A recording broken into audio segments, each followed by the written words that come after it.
Just to remind members of your ongoing obligation to declare interest and switch off your mobile phone.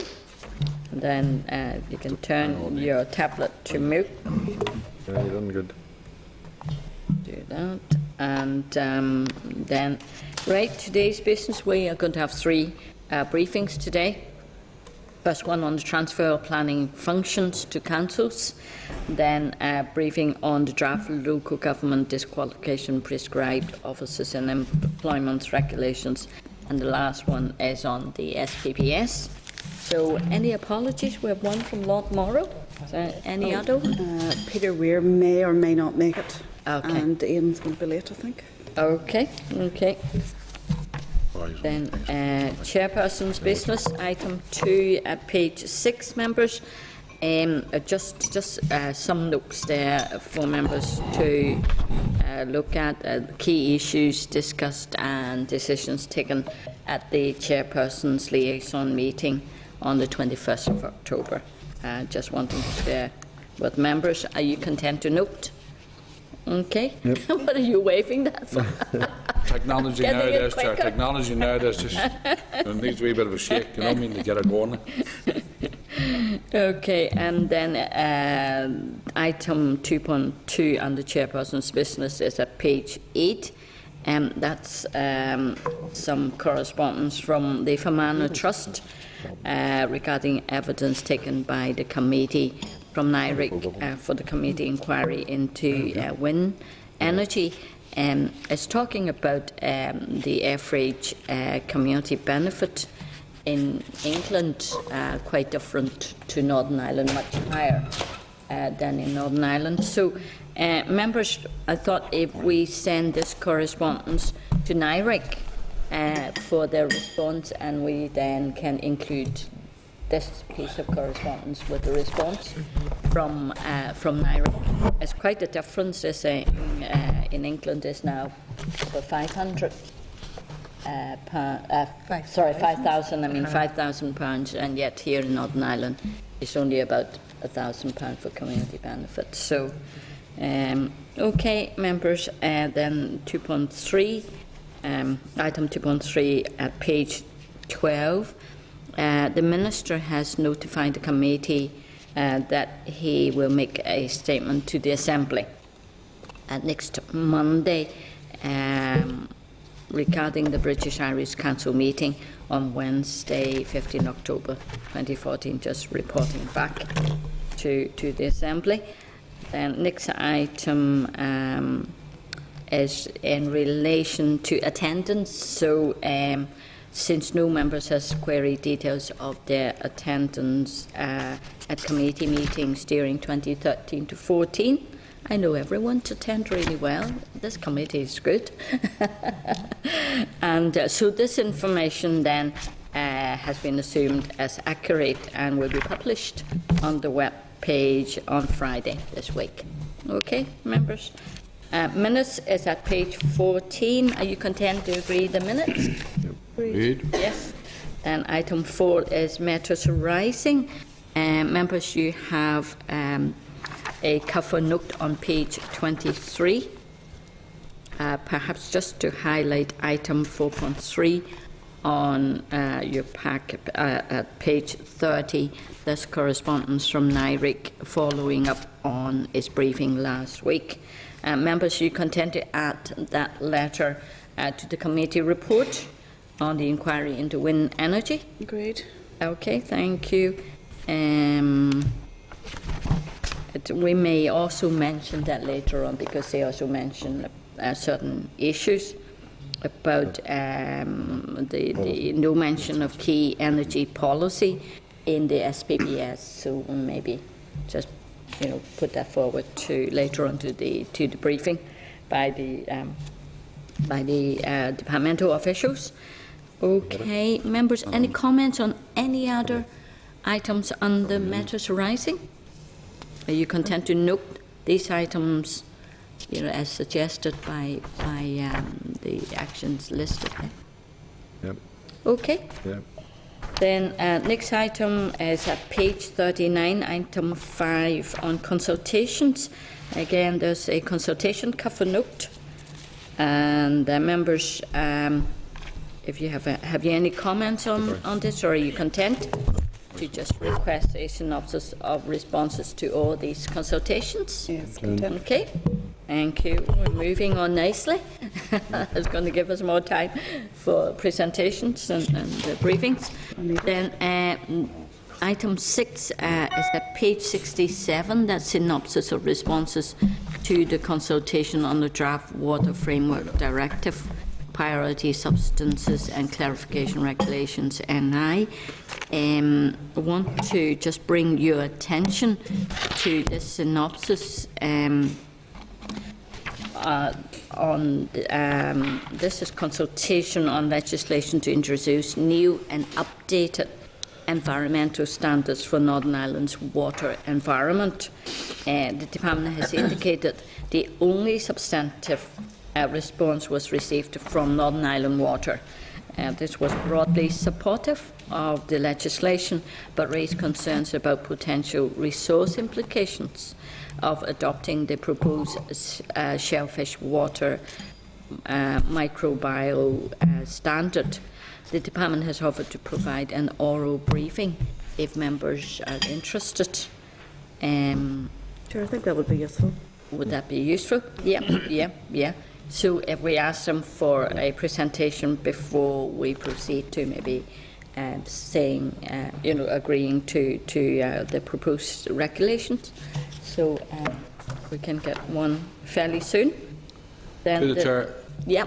they're bringing forward regulations, so could you also ask them, I mean, when they come forward, to bring forward a business plan to achieve this? Because there's no point in saying that we're going to bring forward regulations that we don't have the resources to achieve certain targets. Yeah. So, you know what I mean? Because in the past we have brought forward legislation and then we've looked at how we want to deal with it or implement it. Yeah. So maybe as part of the presentation, the department could indicate how they're going to implement and achieve the targets or the set within the regulations, please. And what resources they will need, any additional resources they will need. Yeah. Okay, next item 7, statutory rule, at page 76. Members, this rule, which was subject to the draft affirmative resolution, was considered and approved by the committee at our meeting on the 25th September 2014. The statutory rule was affirmed by the Assembly on the 21st October 2014. Just really bring your attention there to note, members. Yep. Then next item, right, members, we are going now for a presentation from the departmental officials. You have the committee clerk's summary at page 85 and the departmental briefing papers at page 89. This is on the planning reform and transfer to local government and proposals for subordinate legislation. Are they there? Maybe we're going a bit too fast.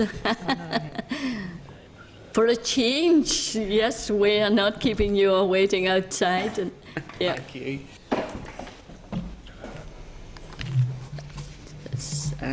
So this is obviously a very big topic. So if I can welcome Angus Kerr, Director Planning Policy Division, Irene Kennedy. Irene, what is your position? It says Grade 7. I don't like to call people Grade 7. Yes, that would be What my is your yes? Well, principal officer. Principal. We'll change that to But principal Irene officer. Kennedy's fine. Okay, Irene Kennedy and Simon Kirker, Planning Manager, Strategic Planning Division, and then Brian Gorman, Planning Service, and Joe Tawny here too? Joe here, yes. Brian's not here. He is here. Yes, yeah. I'm sure He's he'll be just in come. a second. Okay. And all familiar faces to ourselves, and good to see you again. Thank you. Yes, you've been working very hard, I'm sure, in the last few months with all that local government and SPPS, and we'll be talking to you all about PPS. Simon, I think we'll be talking to you again later on the SPPS. So, good to see you all again. So, we have your briefing paper. We are really, I think, all quite concerned about, the lack of time.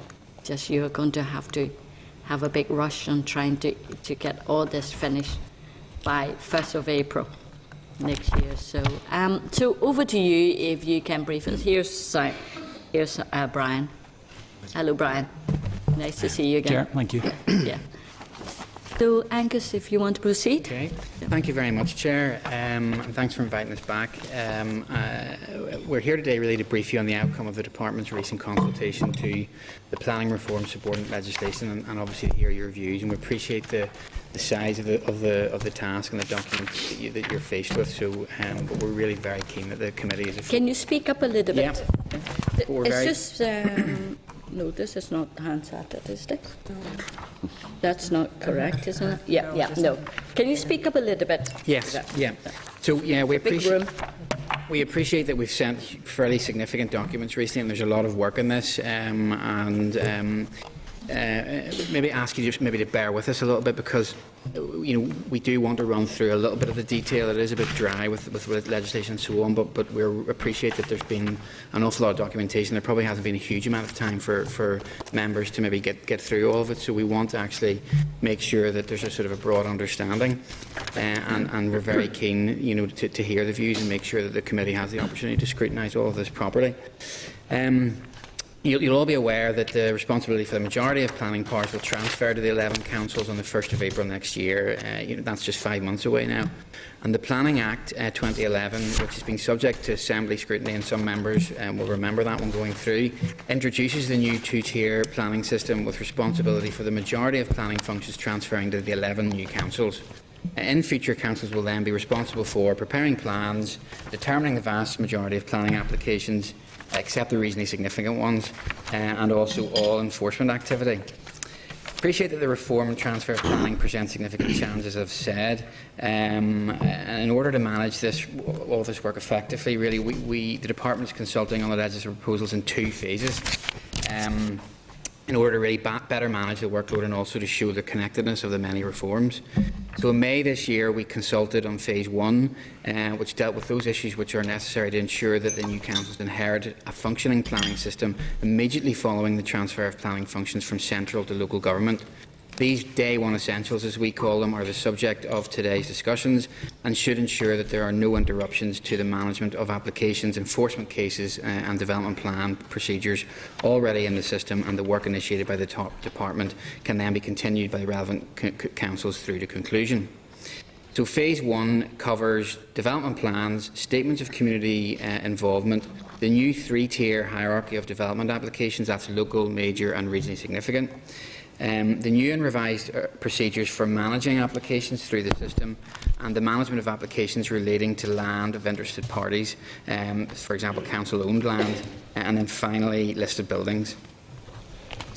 So the Department received 60 responses to the consultation, which included representations really from a wide range of interest groups, including business, environmental, and of course councils as well, because this is so critically important to them.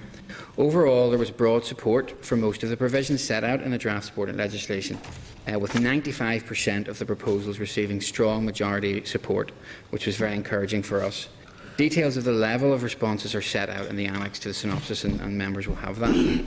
While there was much strong support, the Department proposes to make a number of minor changes and amendments to the proposals, which we've also set out in the annex and we'll run through. I will now take members through the key issues that were highlighted in the consultation, together with our response, which will highlight some of the changes that we are making. Starting with local development plan regulations, said earlier, development planning will transfer to councils, who will be required to prepare local development plans for their own districts. The draft planning regulations 2015 set out the procedural requirements for the preparation, examination, adoption, monitoring and review of local development plans, as well as the departmental oversight arrangements for those plans. The regulations provide a minimum set of mainly operational requirements to ensure a consistent, efficient, transparent and accountable operation of the local development plan system across the 11 councils. The aim has been to provide a light regulatory touch whilst ensuring minimum standards and specific requirements in the preparation of local development plans are met by councils.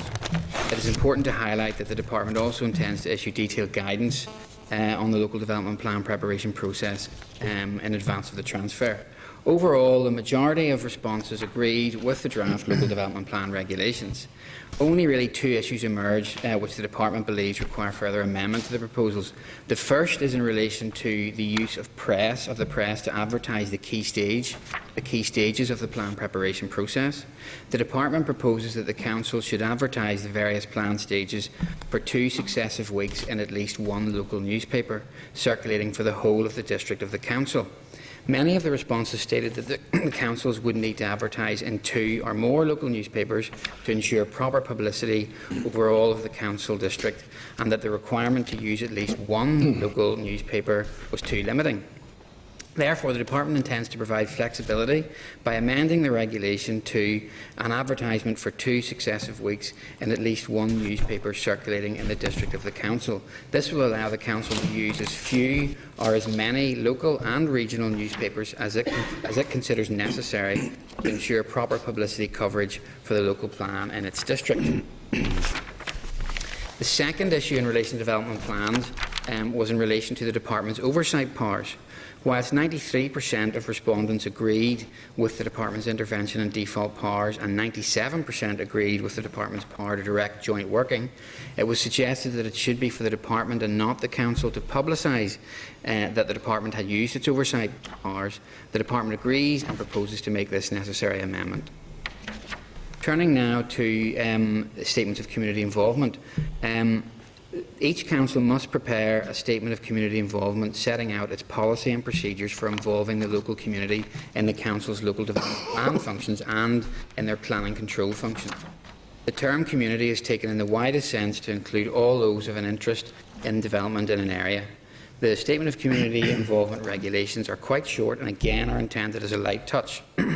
Overall, 93% of the responses agreed with the proposed form and content of the statements of community involvement to be prepared by the councils, while 60% agreed with the publicity, consultation and agreement requirement for the statement and the discretionary consultation proposals.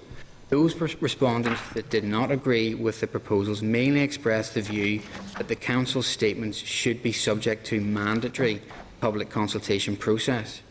Having considered the responses, the Department does not propose to make any changes to the Statement of Community Involvement proposals at this stage. In relation to calls that the Statement of Community Involvement should be subject to mandatory public consultation process, the Department believes that it is appropriate and reasonable to allow a council to decide whether it consults the public on this matter.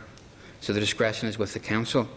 The Department will be issuing guidance in relation to statements of community involvement and, in accordance with Section 2 of the 2011 Act, will publish its own statement of community involvement for retained planning functions within DOE within 1 year of the commencement of the 2011 Act. I'll now move on to the new hierarchy of development. The 2011 Act requires the Department to categorise development proposals as either major or local. The Planning Regulations 2015 will establish a hierarchy of development based on a 3-tier classification for developments, which includes the local category, but also subdivides the major category into major and regionally significant. This is intended to provide a framework for identifying and classifying developments so that they can be dealt with in the most appropriate way, prioritising applications with greater economic, social and environmental significance.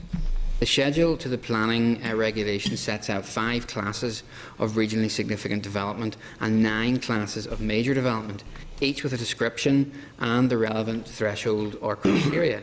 Local developments are the remaining smaller scale proposals. While no issues were raised in relation to the hierarchy approach itself, there were varying views on where the thresholds for each classification should be defined. There were 4 main areas of concern raised by respondents. Firstly, the thresholds for regionally significant energy generating developments, including some wind farms and wind turbines, should be set below the proposed 30 megawatts, and representations from the renewable energy sector and the utility regulator recommended a lower threshold, 10 megawatts or even 5 megawatts. Secondly, On all onshore works associated with regionally significant offshore electricity generating development should also be considered as regionally significant. The third issue was the thresholds for regionally significant electrical power lines require some amendment and change. And then fourthly, how cumulative issues would be taken into account, particularly if developers submitted a series of applications just below the threshold for major or regionally significant development. In setting the thresholds, the Department reached a judgment on the scale of applications which are major or regionally significant for Northern Ireland and compared this then with practices in the other jurisdictions. While in other jurisdictions the threshold for equivalent regionally significant development for energy generating development proposals like wind farms and so on ranged from 50 to 100 megawatts, a threshold of 30 megawatts was judged appropriate for Northern Ireland context.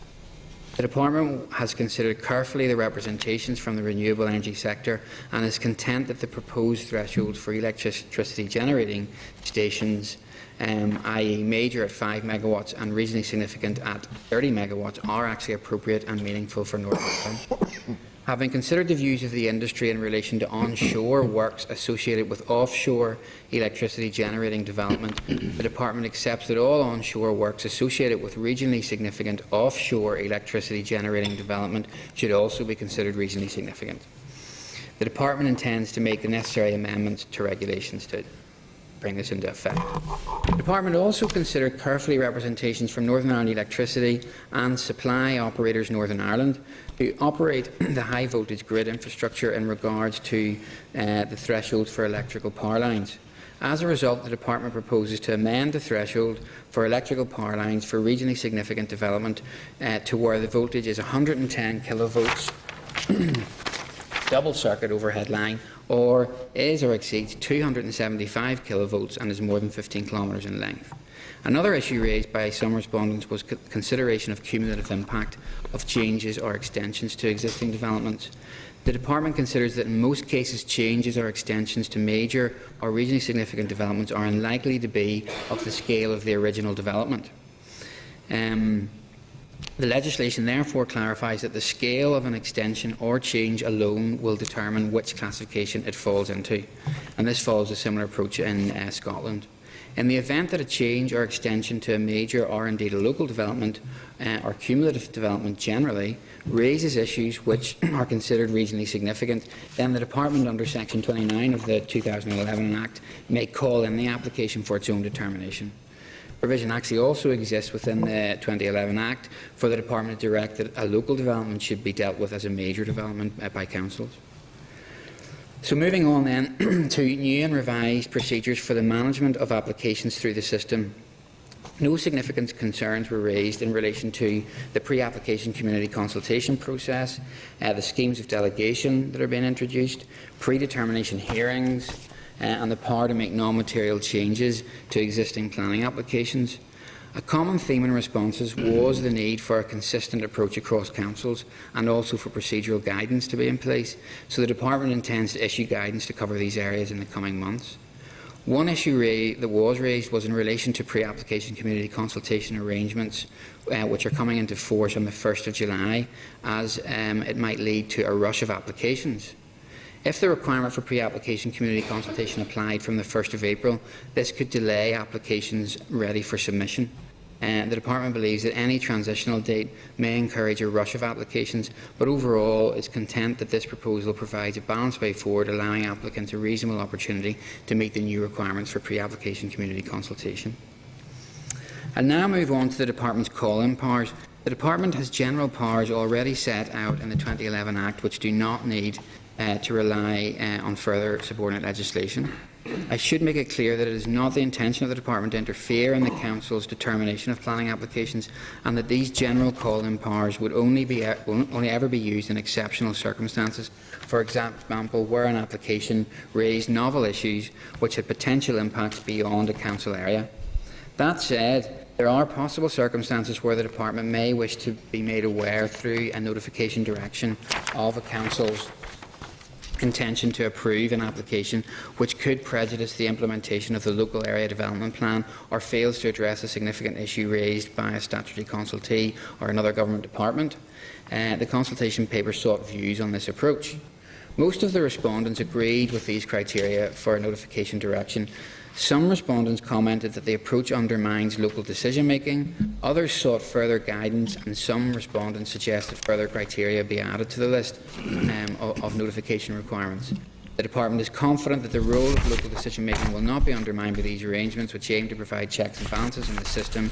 The Department does not wish to create the situation where a significant volume of applications are routinely notified to the Department and therefore would not propose further criteria. The Department is developing good practice advice to support councils on the implementation of calling procedures as well. Turning to publicity arrangements, the consultation also set out a number of proposals relating to the publicity for applications for planning permission, building largely on good practice within the current system. This reflects the Department's desire to maintain a steady state as far as possible to ensure continued service delivery and limit the scope for confusion or error across the point of transfer. As the publicity arrangements will be set out in subordinate rather than primary legislation, there is greater degree of flexibility for any future change on the basis of Council's experience in operating as the local planning authorities. A key proposal is maintaining the requirement to advertise all applications in at least one local newspaper. This receives strong support. The disagreement, though, of a number of respondents arose from a degree of confusion that one newspaper wouldn't be sufficient, similar to the issue as talked about earlier in relation to advertising for development plan documents. A number of responses highlighted the cost of newspaper advertising in what some viewed as an outdated and less efficient medium than other avenues which will be open to councils, for example digital or online media. The Department recognises the potential for such approaches, but at the point of transfer believes that the established process, which is well understood by the public and by planning staff, will provide for continued widespread publicity of applications. This will be supplemented by the Northern Ireland Planning Portal, to which councils will continue to have access after transfer. However, the Department also accepts that councils may wish to go beyond the statutory minimum and explore alternative publicity channels, including new and emerging technologies, if they so wish. In its proposals, the Department also addresses the issue raised previously at committee that the current non-statutory neighbour notification process should be placed on a statutory basis. The proposal again received strong support, with 84% of respondents agreeing. However, there was an equal split of 42 responses on the criteria to be applied for neighbour notification. The criteria reflect current practice in relation to occupied premises on adjoining land within 90-metre radius of the boundary of the development site, while a number of alternatives were proposed, for example using a radius of more or less than 90 metres, ranging from 5 metres to 5/8 of a mile, but there was no agreed alternative amongst the consultation responses. There also appeared to be a degree of confusion as to how the current system operates. Some suggestions related to tailoring the process in relation to particular types of development, for example wind turbines. The Department believes that placing the current operational system on a statutory basis will support a smooth transition to councils, ensuring clarity and consistency on the basis of a clearly defined minimum requirement. The Department believes that proposals represent a sound basis for maintaining the generally accepted benefits of the neighbour notification processes. The consultation documents also set out proposed changes to the statutory consultation process in the management of applications for planning permission. These have 5 major elements. Extending the list of statutory consultees to include those bodies who have historically dealt with the majority of consultation requests for planning applications. Specifying the circumstances when consultation is required. Specifying a standard 21 calendar day time period for providing substantive responses, unless an extension is agreed with the planning authority. Setting out the criteria for what a substantive response is, and requiring each council to publish a report on their each consultee to publish a report on their performance in meeting the duty to respond. All of these proposals received strong support. Some concerns were raised in relation to the role of NIEA and the level of or detail of advice required in relation to the environment, habitats and vulnerable species. The Department recognises the importance of ensuring that the requirements provide an effective system that ensures necessary expert advice is provided in determining applications. To this end, operational guidance supported by a service and standards framework from Northern Ireland Environment Agency will inform Council's decisions in seeking expert input to the development management process. It should be recognised that the proposals represent a statutory minimum requirement for consultation, and that in practice councils may want to go beyond this minimum based on the particular circumstances of certain applications. A number of respondents did provide alternatives to the standard 21 calendar day timeframe, suggesting both longer and shorter timeframes. Others suggested that a holding reply should be considered as a substantive response. Some other suggestions focused on a more sanctions-based approach, including deemed acceptance if a response was late and the introduction of financial penalties. The Department believes that the proposals need to be seen together within the reform system and that they provide a sound framework for securing positive benefits in the planning process. These include improved response times, better quality of submissions and a reporting system that will provide a basis for identifying issues that need to be addressed in the process, as well as areas of good practice that can be shared across the system. We now move on to design and access statements. The 2011 Act requires certain descriptions of applications for planning permission and all listed building consent applications to be accompanied by a design and access statement. The design and access statement is essentially a communication tool to show the objectives of good design and inclusive access have been considered from the outset of a development process.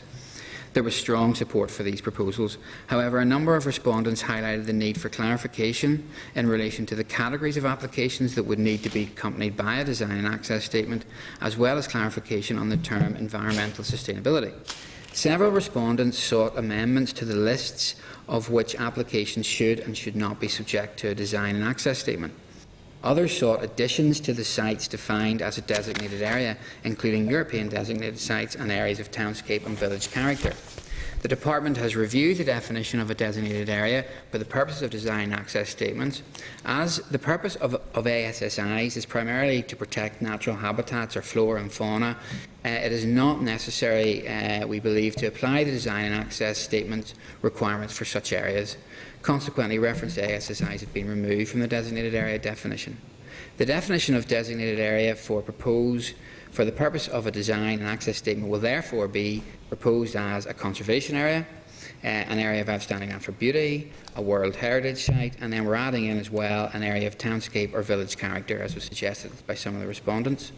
The Department will be producing new guidance for the procedures involved for design and access statements, including the relationship with existing design policies and guidance, building on the experience from other jurisdictions.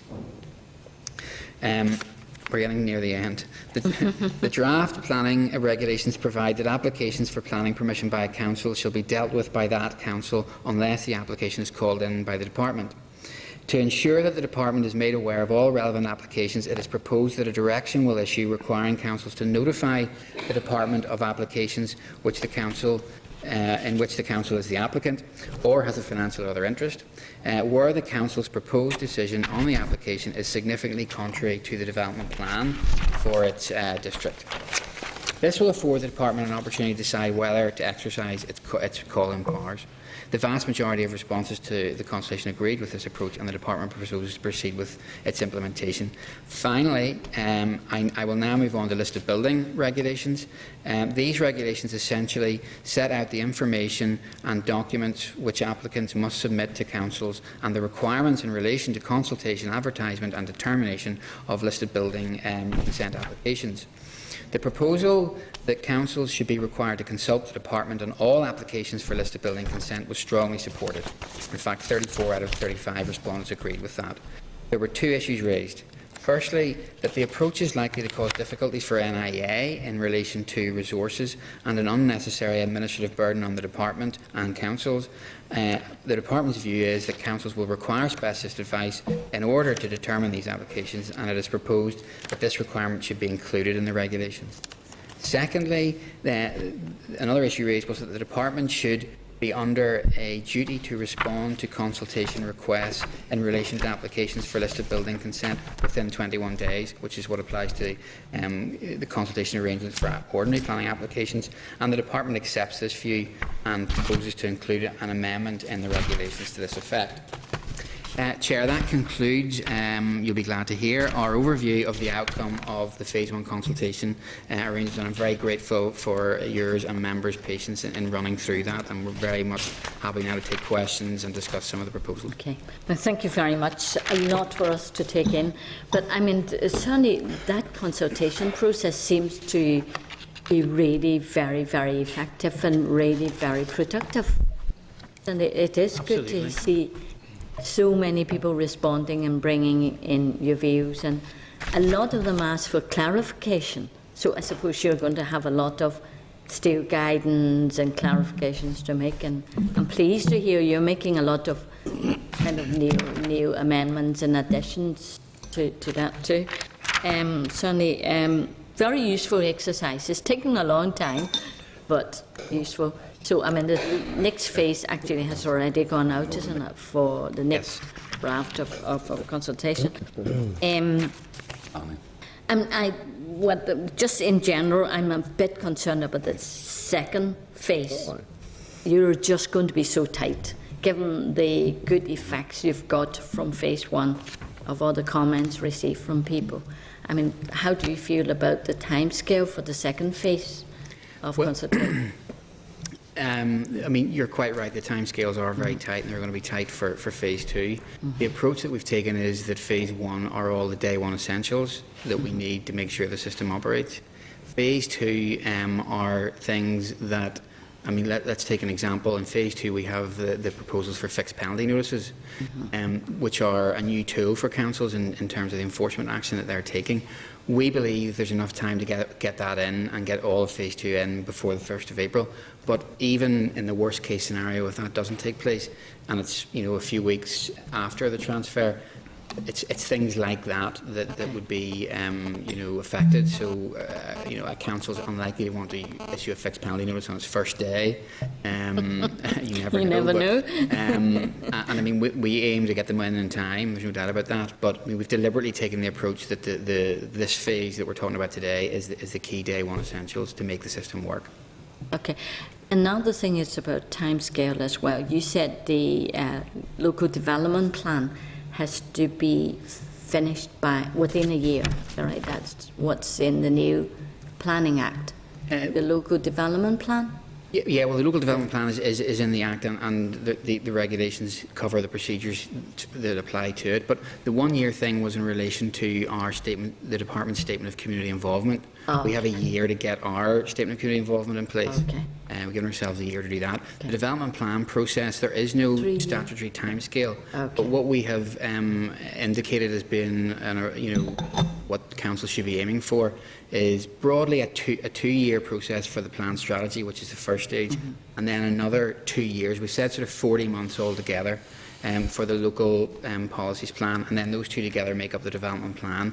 So in about 40 months, 4 years, you can have a development plan, full development plan in place. You can have plan strategy coverage in 2 years. So when we look at the experience of BMAP, which I hate to mention, and other plans in the past, that's a significant step forward. 15 years just taken. Well, there were unique circumstances there, but I mean, the whole unique circumstances. Yeah. But the whole purpose of the new development plan system was to find a way, around all of that, and the way we've done plans in the past, and you will remember the discussions around that in the Act, and the two-stage approach and basing development plans on soundness. To move away from all the site-specific objections and so on are all things that we're trying to do to move them forward. Well, I know all these things take time, but it's just the timeliness of it. BMAP's really almost out of date when it's published, if it's ever going to be, legally accepted. Right. I'm also thinking ahead of SPPS. You're going to talk to us. I think Simon's going to come back and talk to us. Well, it'll actually be me. I'm afraid you're getting a double dose. Okay. Yes. But Simon will be here as well. Simon, yourself and Simon will come back. So, I mean, your SPPS is not ready, and it will still take some time. So how is that going to impact the local development plan? Well, again, we aim to get the SPPS out by the end of the year, and we will talk about this in the next session when we come, obviously. But it'll not come into effect until the 1st of April, so we do have some wriggle room there in terms of Not much. Not much, and I'm conscious that the SPPS will require executive agreement as well.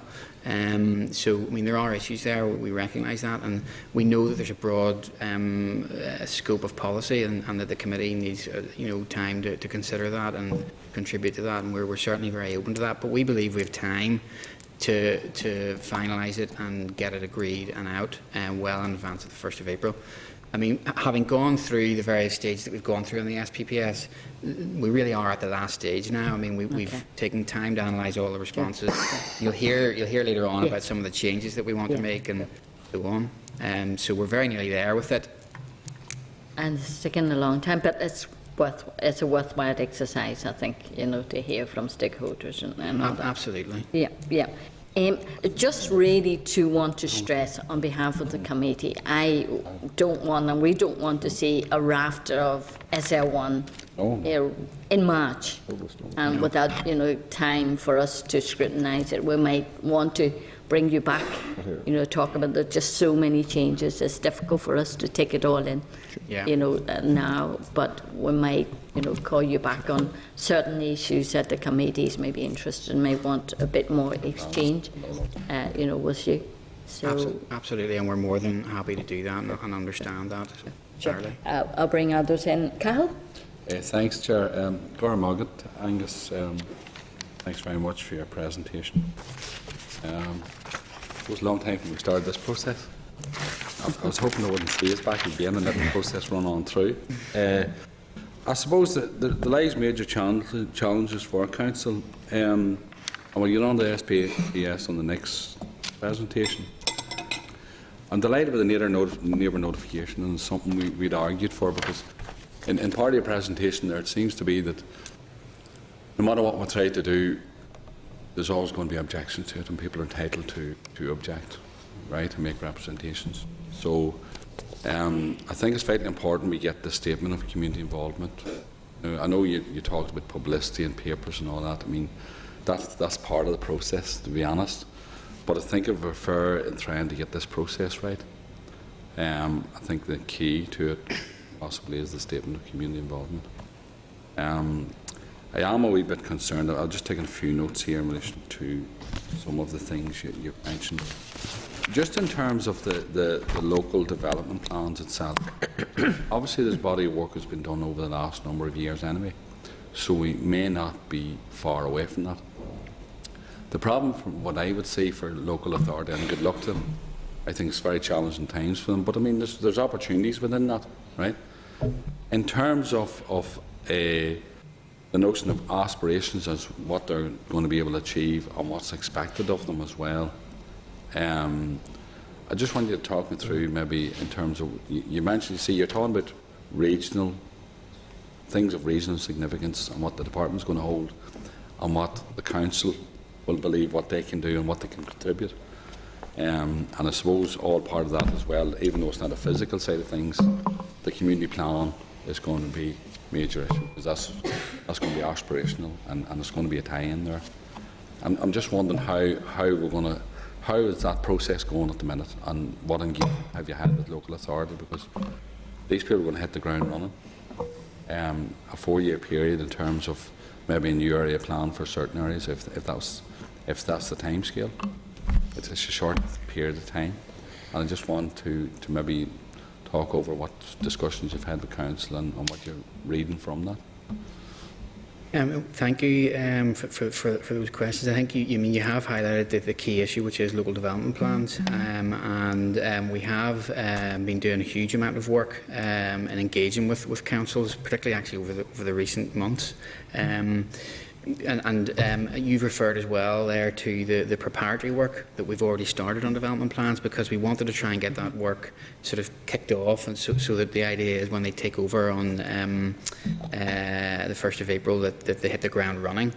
So we have particular staff already in place working on development plan issues with the new chief executives, the new 11 chief executives, preparing some of the background research and so on, so that all of that's ready. So I mean, that's one thing.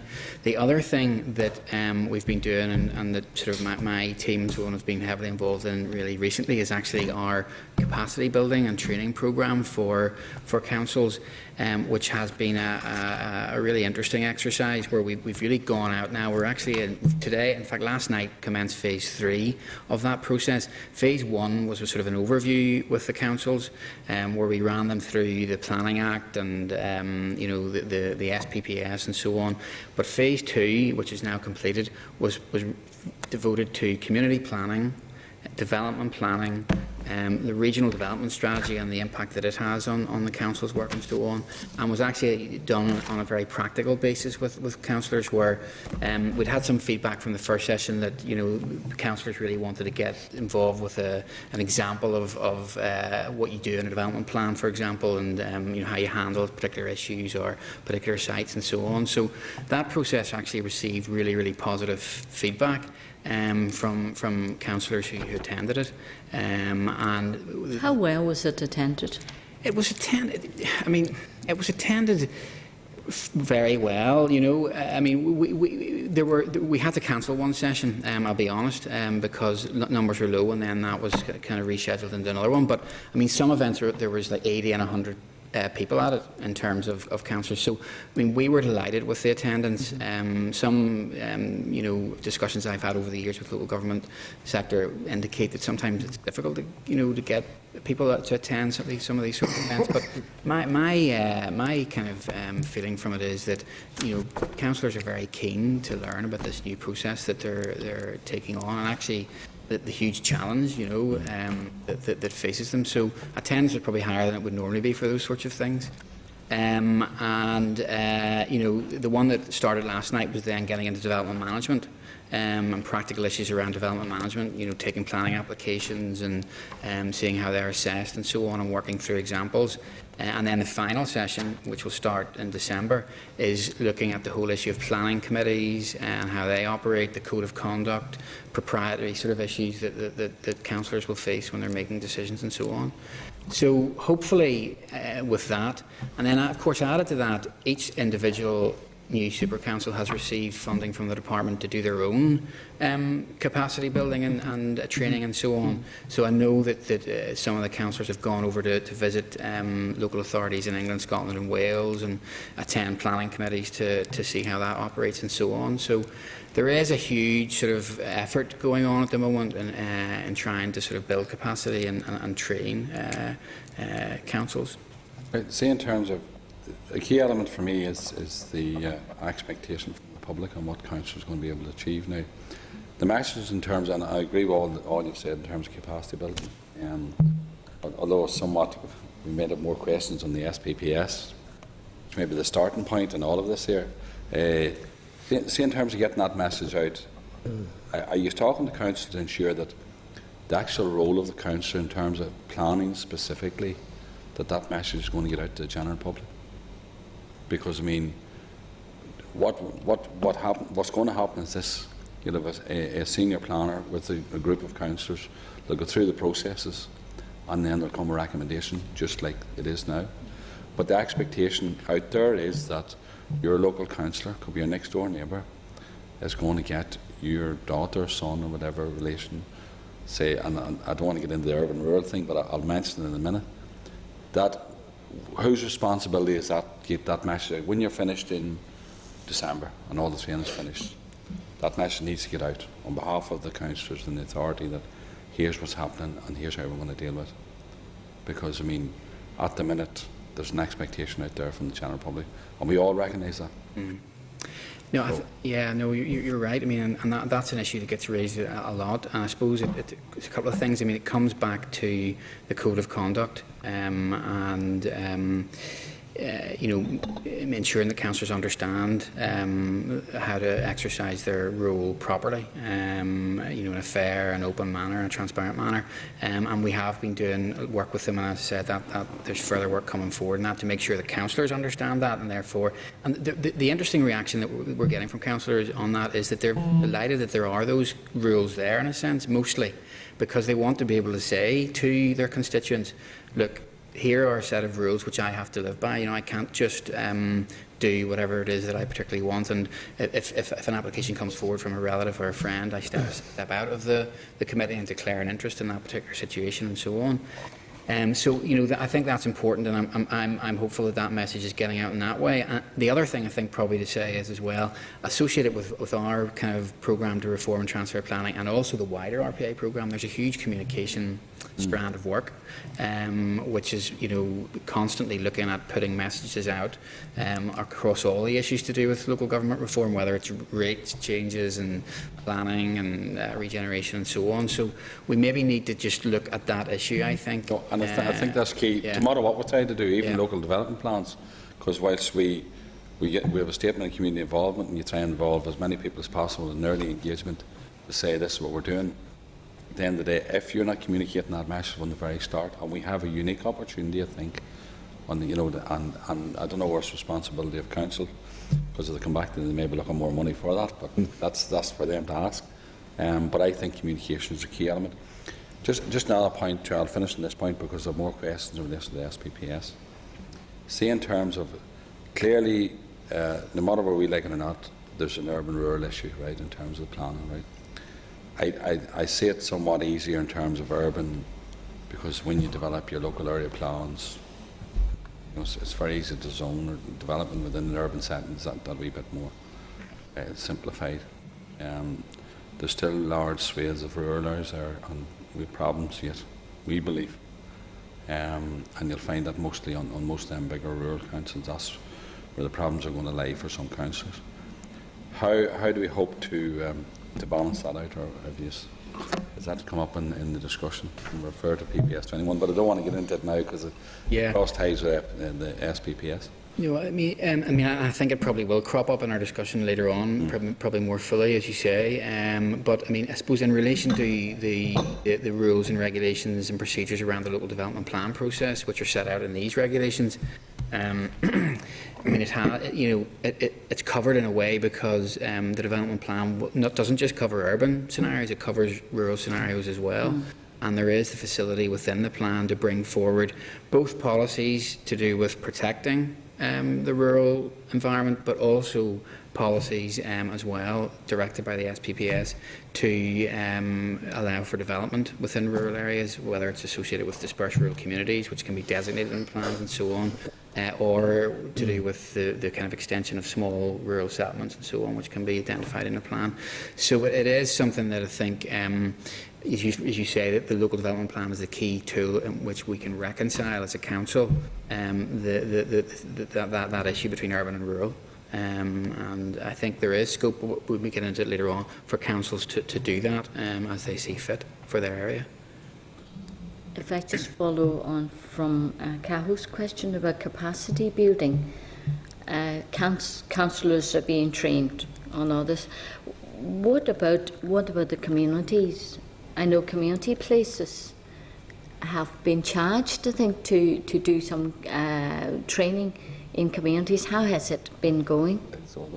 Community places.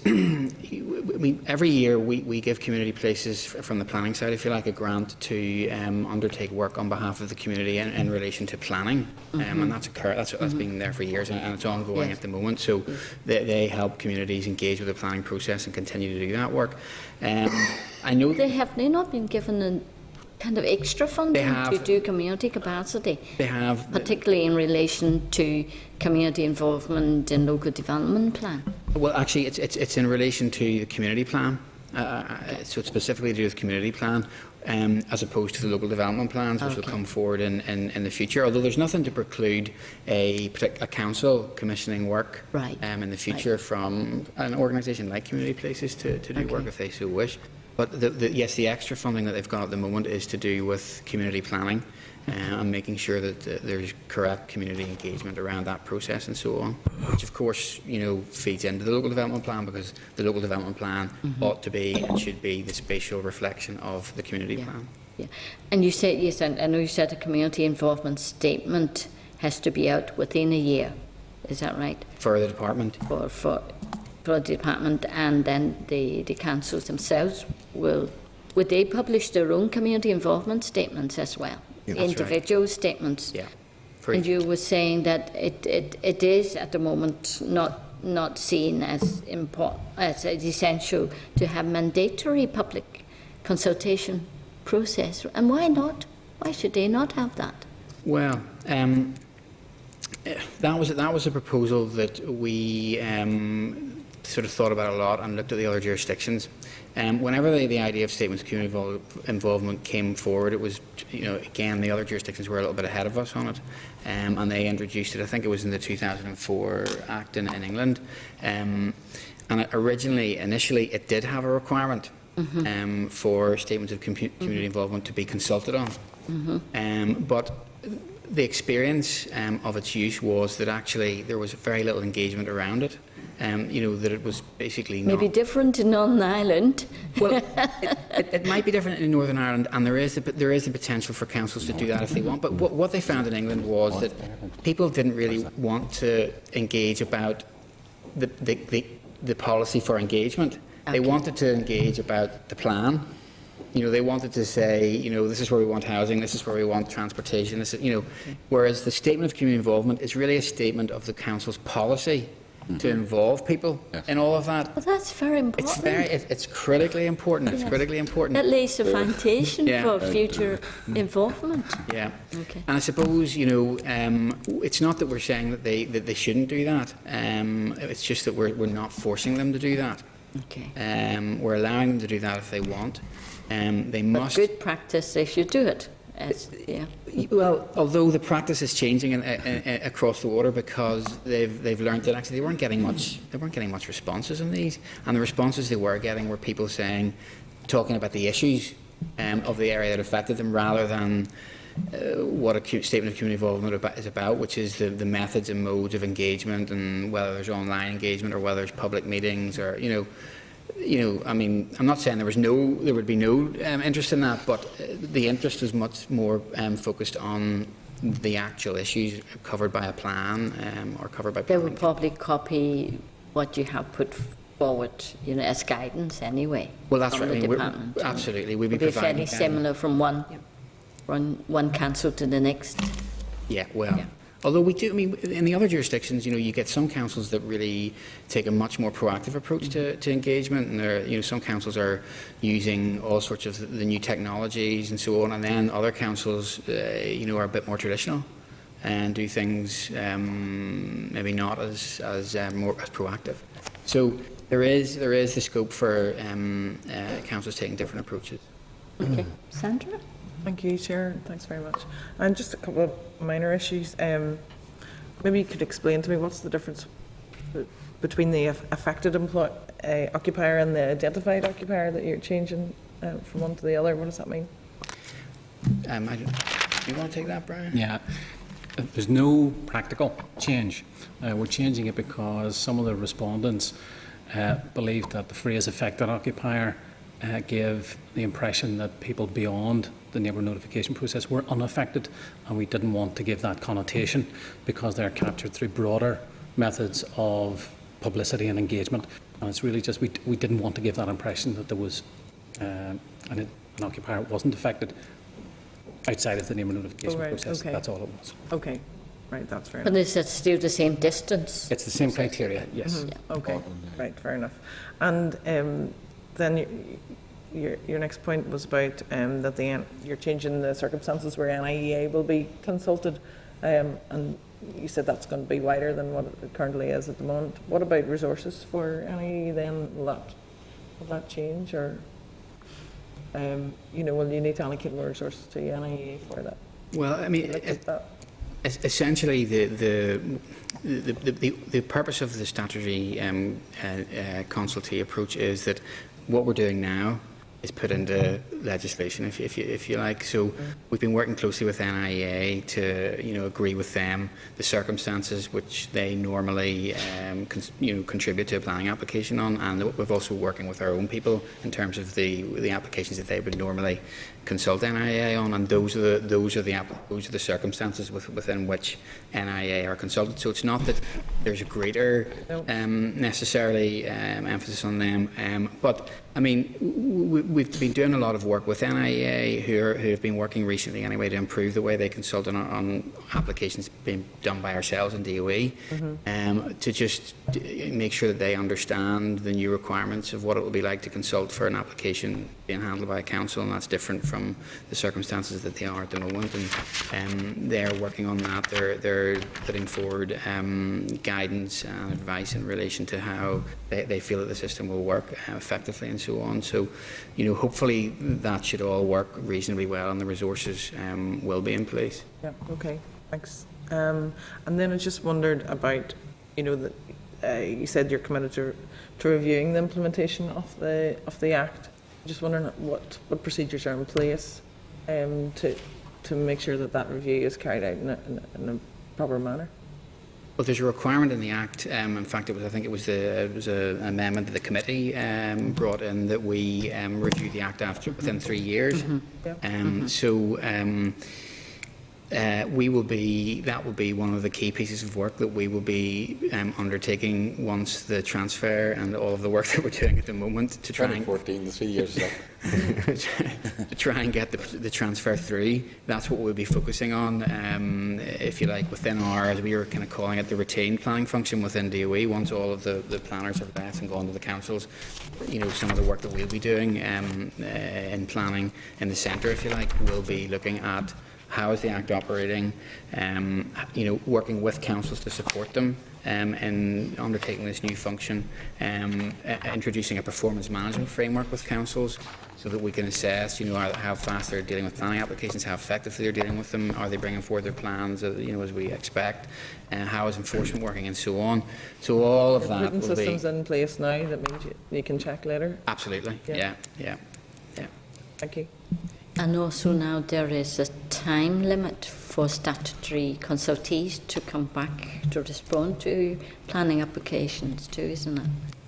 Absolutely, 21 that days. Hopefully we speed things up a bit more. Quite often there's the statutory consultees who are really keeping things slowly going. Yeah. Okay, no other questions? Just a small point. Thank you for your presentation.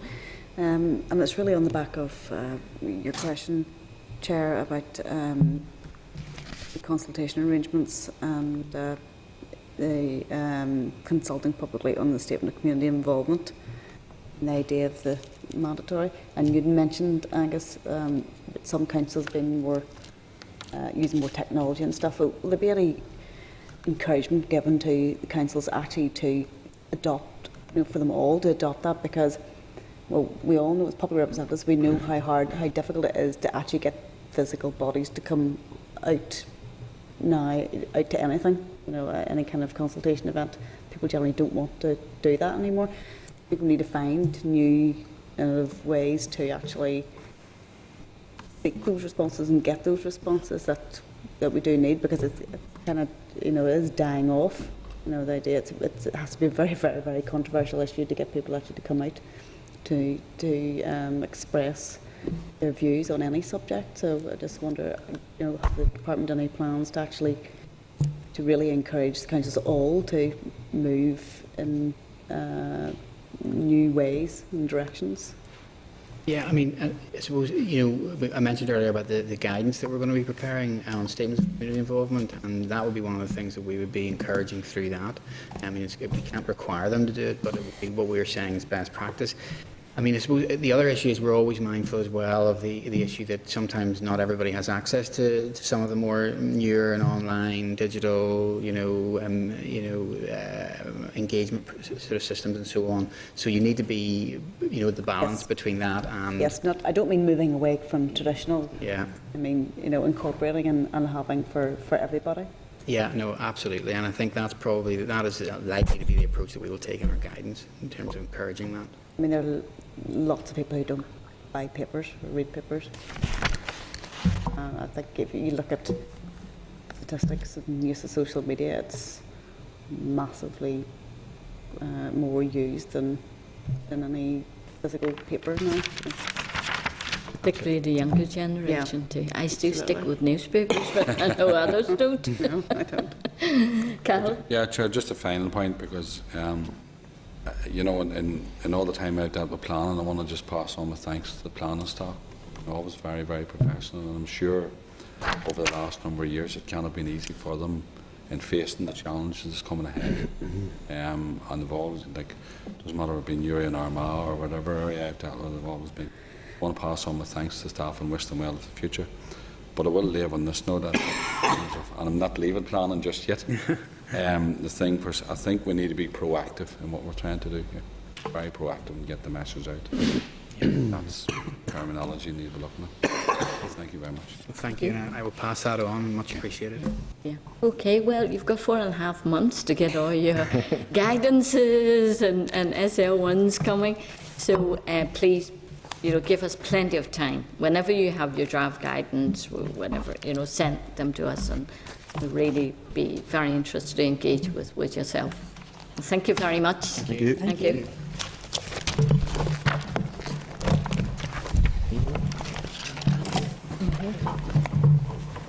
What's next? Okay. This one, I know this one, that one. That's right. Okay. Okay. That's true. Okay, sorry, I didn't say that. I got it wrong then. I thought, yeah. So, members, I got it wrong then. The last session was recorded by Hansat. Okay, it was in my notes, but I thought, why? Yeah, I suppose it's the draft policy. Okay, so members, any other issues, out of this presentation? I'm sure we will want to bring them back, on various issues as they come along. But members, have you any particular issues out of this presentation you want further information and want them to come back soon to talk to us? Nope. Okay. Certainly, the SL1s will be coming, and if we need to ask for a presentation or more information to accompany the SL1s, we will ask for that. Okay, members content with that? Okay. Yep. So next one is a consultation on the draft local government disqualification prescribed officers and employment regulation. There's a departmental briefing paper at page 221. The department had previously forwarded a synopsis of responses to this consultation, but that the committee had requested an oral briefing before proceeding to draft the SL1. So if I can welcome Julie Broadway, Local Government Policy Division, and John Murphy from Local Government Policy Division, and Linda McHugh, Director for Local Government Policy Division. So members, just to remind everyone, this session is being recorded by Hansat, and I'm correct in this one. Okay, Linda, yes, and Julie and John. Obviously, we are a bit concerned about the kind of the flat level, 27,000 salary, and I know you've explained in your paper that maybe that's kind of the easiest way, rather than to try to look at posts that are kind of more sensitive to maybe in influencing councillors and all that. But I think members would probably want to hear from you the rationale, and then maybe follow up with questions. Okay.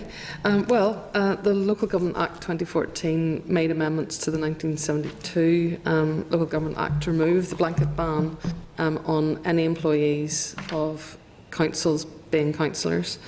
But it also provided this enabling power for the department to specify those officers and employments to whom the ban would continue to apply. And just to remind the committee, there's 3 categories. So one is geographic, so that any employee of a council cannot be a councillor in their employing council. Also that we would specify any statutory post holder in a council, so the clerk of the council, the chief finance officer, the scrutiny officer, any post that is in statute. And then the third one, which seems to be the one that you want more information on, is trying to define in legislation those posts that might be seen to be politically sensitive, and therefore the ban should also apply to those posts. And I have to say, when we were trying to find a methodology for defining that, it wasn't the easiest thing to do. For a number of reasons. I mean, first of all, we looked at descriptors, so actual descriptions of post holders, but because there isn't a unified system across the whole of local government, it actually was impossible to define that in legislation. And we were also given very strong legal advice that if we were to try to do that, by simply changing a post holder's name, you could actually change their eligibility or not, and the whole issue of subdelegation came into play. So we were firmly then down the route of trying to set a salary band, and we looked at other jurisdictions where salary bands are set, both in the Republic of Ireland. We looked at the civil service salary bands, and I mean, again, I think this would have been an easier job if there had been some sort of homogeny across local government on salary bands, but there isn't. So a similar post in one council might be paid at a different level to another. So I suppose that was one of the reasons why we did set it at around 27,000, because we felt that that was the level below which it would be unlikely that people would be in politically sensitive jobs, whilst also bearing in mind that things do vary from council to council. And when we looked at things like the civil service system, in the civil service, you cannot be involved in politics at a National Assembly level at anything above administrative officer level, which is, I mean, the top of that band's actually 22,000, so 27,000 is higher.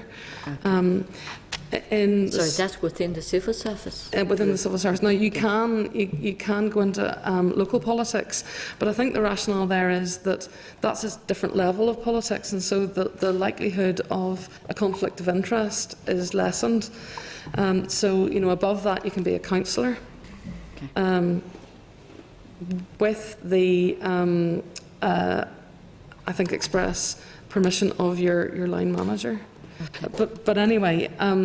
So that's an AO grade? That's at AO grade. Okay. So, I mean, that's why the level was set as it is.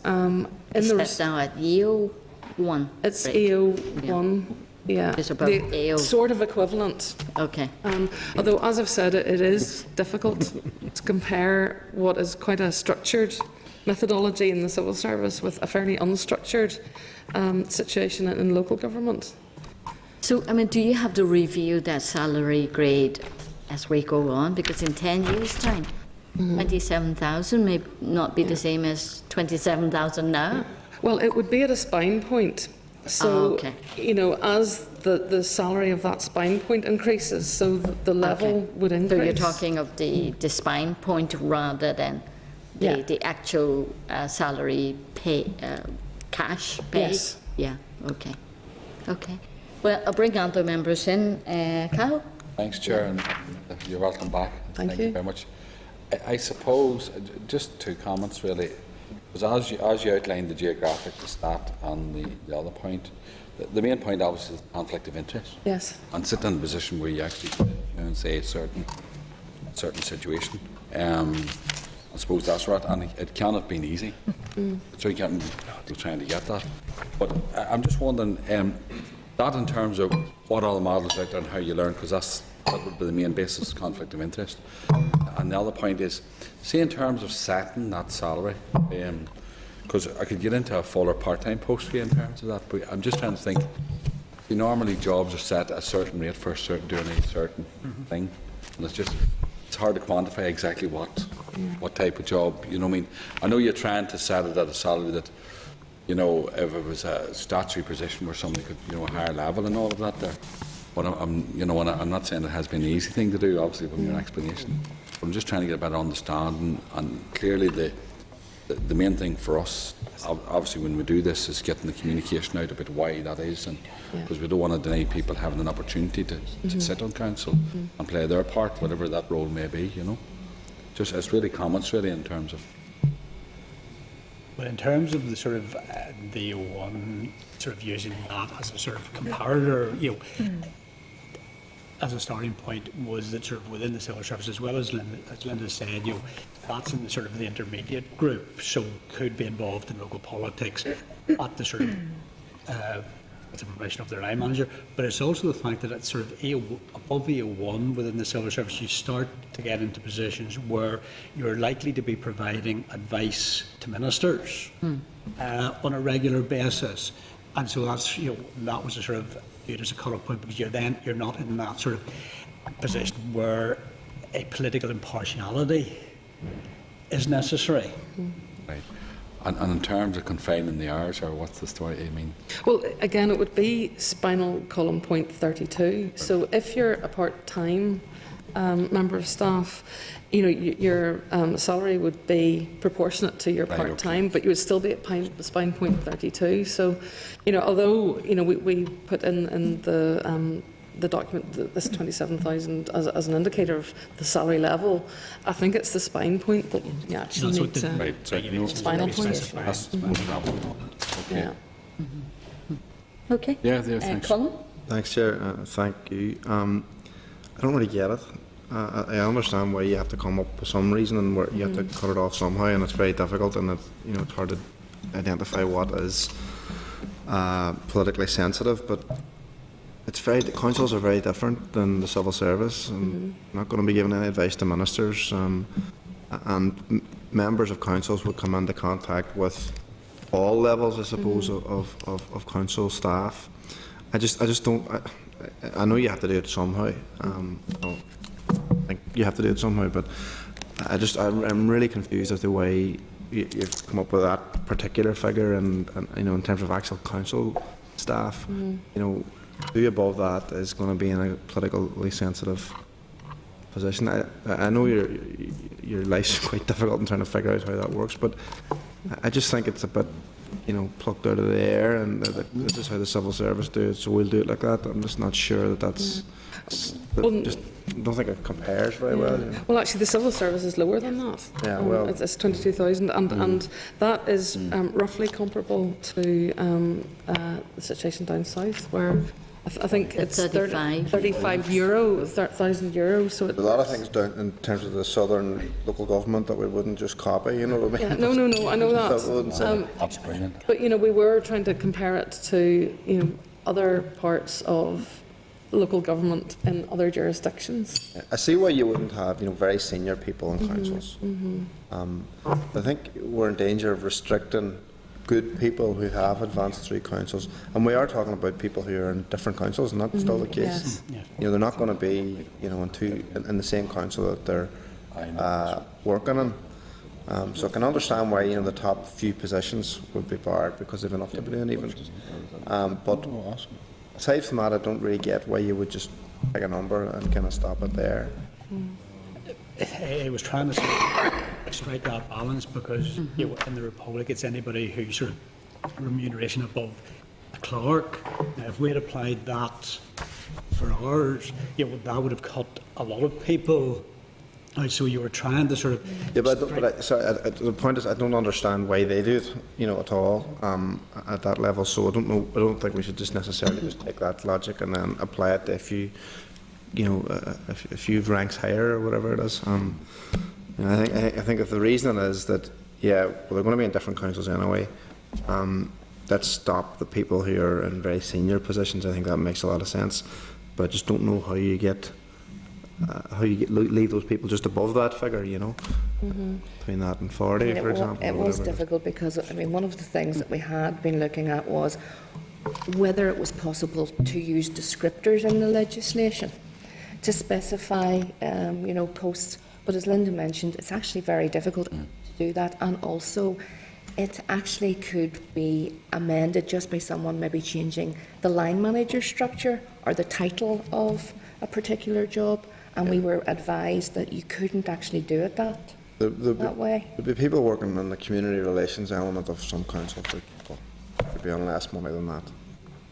You know, and they're still in fairly what you would probably describe as sensitive enough areas, but they may be on 25 grand. They're able to apply. But the person who's actually advanced through that department more, maybe because they're more talented or whatever, isn't able to apply. I just find it kind of strange. Yeah, and I suppose that the difficulty, though, is that in putting this into legislation, we have to be clear, and we have to cut it off somewhere, because, and again, the very clear legal advice was that we couldn't leave it up to councils, for example, to determine, well, yeah, that post might be paid less, but it's more politically sensitive than this one that's paid more. Because, you know, that is legally, in legal terms, it's subdelegation, and we couldn't do that. You know, the department has to be the body that defines this. So, you know, no matter what we do, we're going to have to set the level at something. But Linda, do you have to have that third criteria on pay?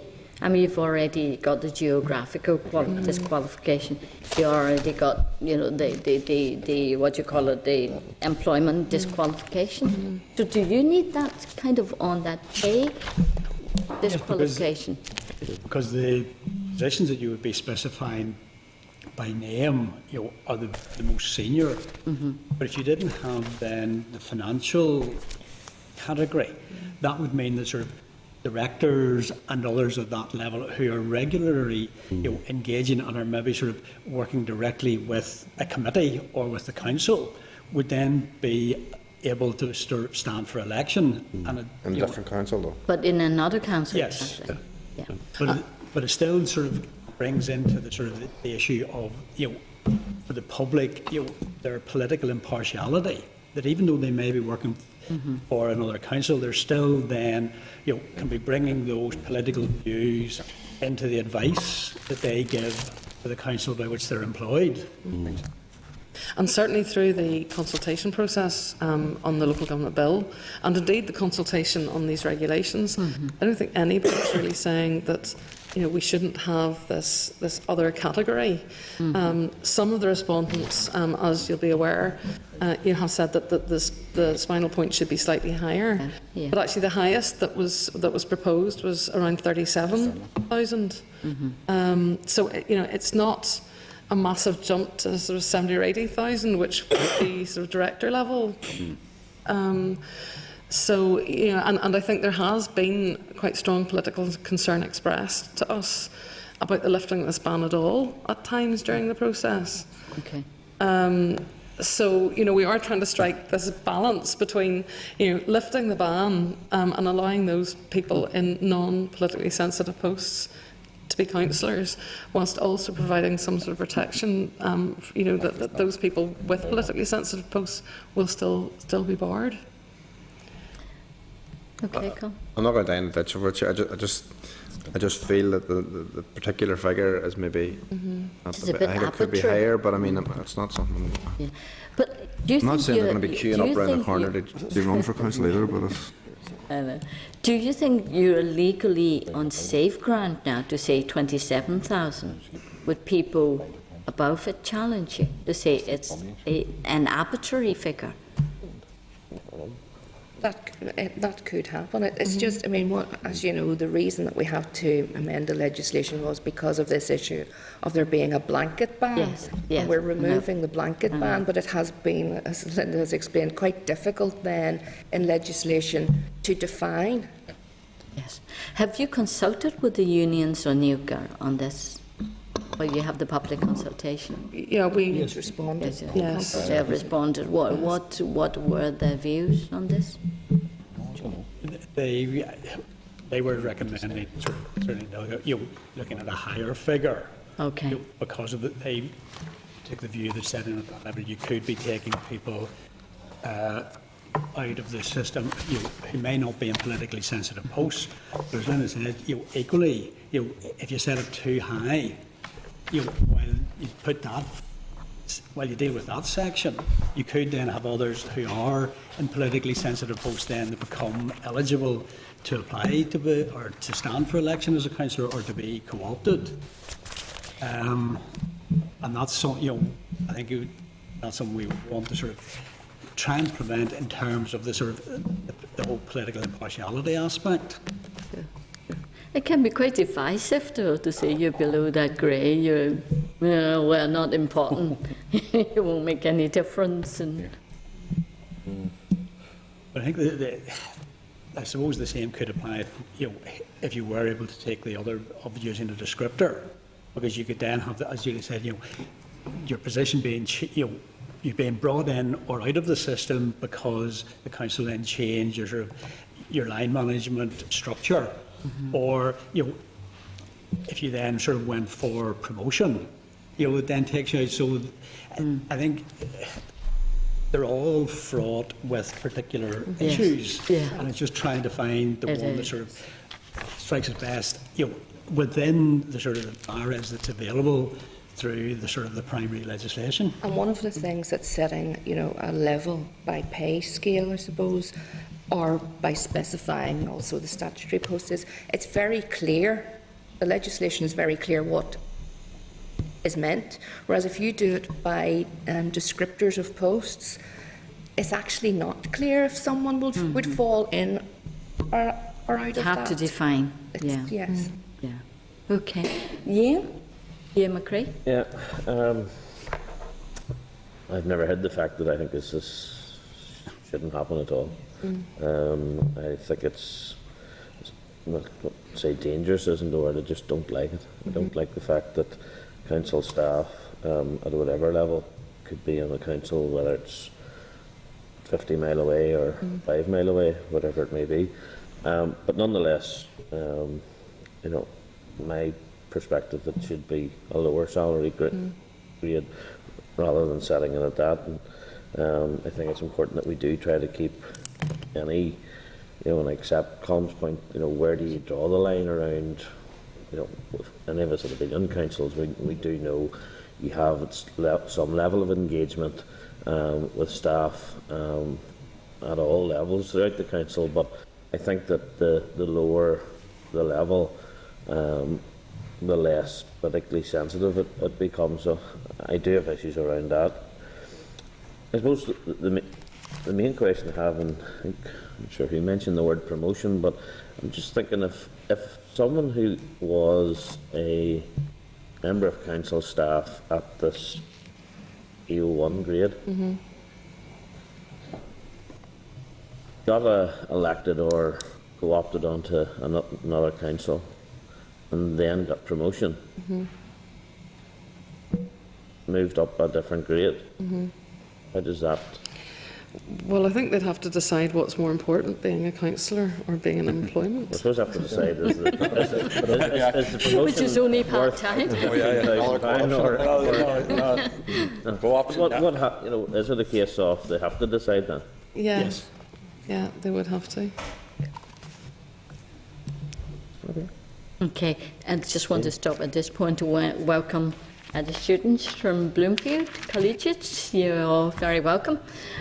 We are discussing with the departmental officials on a piece of draft legislation about employees of local councils, whether they should be eligible, how many, at what level, what grade should be eligible for standing in local government elections. Thank you, Linda. Sorry. Okay. Just finally, in respect of other jurisdictions that you have spoken to, are you aware that there's many council staff who seek election? No, that, certainly from what we could find, it doesn't seem to be a significant issue. I've seen it. We've seen the light and got sense on this matter, yeah. Didn't think so. Thank you. Because of the ban. You see, it's because of the ban. No one before was allowed to do this. I'm not talking about Northern Ireland, I'm talking another jurisdiction. All right, okay, yeah. And how many? Very few, I would say. Actually impossible to find that information. Right. We have tried. I don't think they exist. Yes. Well, I'm sure you will monitor that. Okay. Comes next time. Yeah. I mean, that is the other thing. We will be looking at this and monitoring it on a fairly regular basis. Interesting to see that. Well, it's a legal obligation. You have no other choice. You have to do it. Yeah. Okay. Alban, sorry. Well, it was really arising out of what Mr. McRae was saying. What springs to mind is how many angels can stand on the pin of a needle. It really is a very academic exercise, and it seems to me that whilst we have a duty to legislate, in reality, it's not going to cause us any great problems. Whoever agreed to that legislation. Whoever agreed that legislation. Unfortunately, I'm not disagreeing here. Unfortunately, this is unanswered. But Disregard that last remark. I mean, there really hasn't been any practical difficulties arising, say, in England or Wales or Scotland, has there been? No, not. With the Republic of Ireland, they have the ban on 35,000. You're below that. And your suggestion reflects the level in the Republic at which there would be a cut-off point of threshold. Yeah, given that I think public sector pay scales in the Republic are a bit higher than here. Yeah, but we know just a bit. Councillors are paid nearly that. Yeah. So, but yeah, I mean, it's comparable, certainly. So Almost says it's comparable salaries, but I think in terms of the sort of the exposure, Yes. the councillors, I think we're putting it that little bit higher than public. It's the maximum clerical officer grade. Yes. So it is sort of seems to be set at the sort of the lowest sort of administrative level. Yes. And then, of course, reading across into any sort of industrial or support grades that would be on that sort of level of remuneration. Yeah. Okay, any Thanks more for questions? that. But before we let you go, maybe we just ask members, are you content for the department then to proceed with drafting the SL1? Yeah, go ahead. You got no one object to that? Well, you've heard it there, Linda. I'm objecting on principle. Yes, well, sometimes we just have to do things and we just think Good luck. maybe a bit daft, but still, you have to go along with it. thank you very much. Yeah, well, thank you very much indeed. Thank you. Okay, members, so the next one is item 10. Members, you have departmental briefing paper at page 229, and that's on the strategic planning policy statement.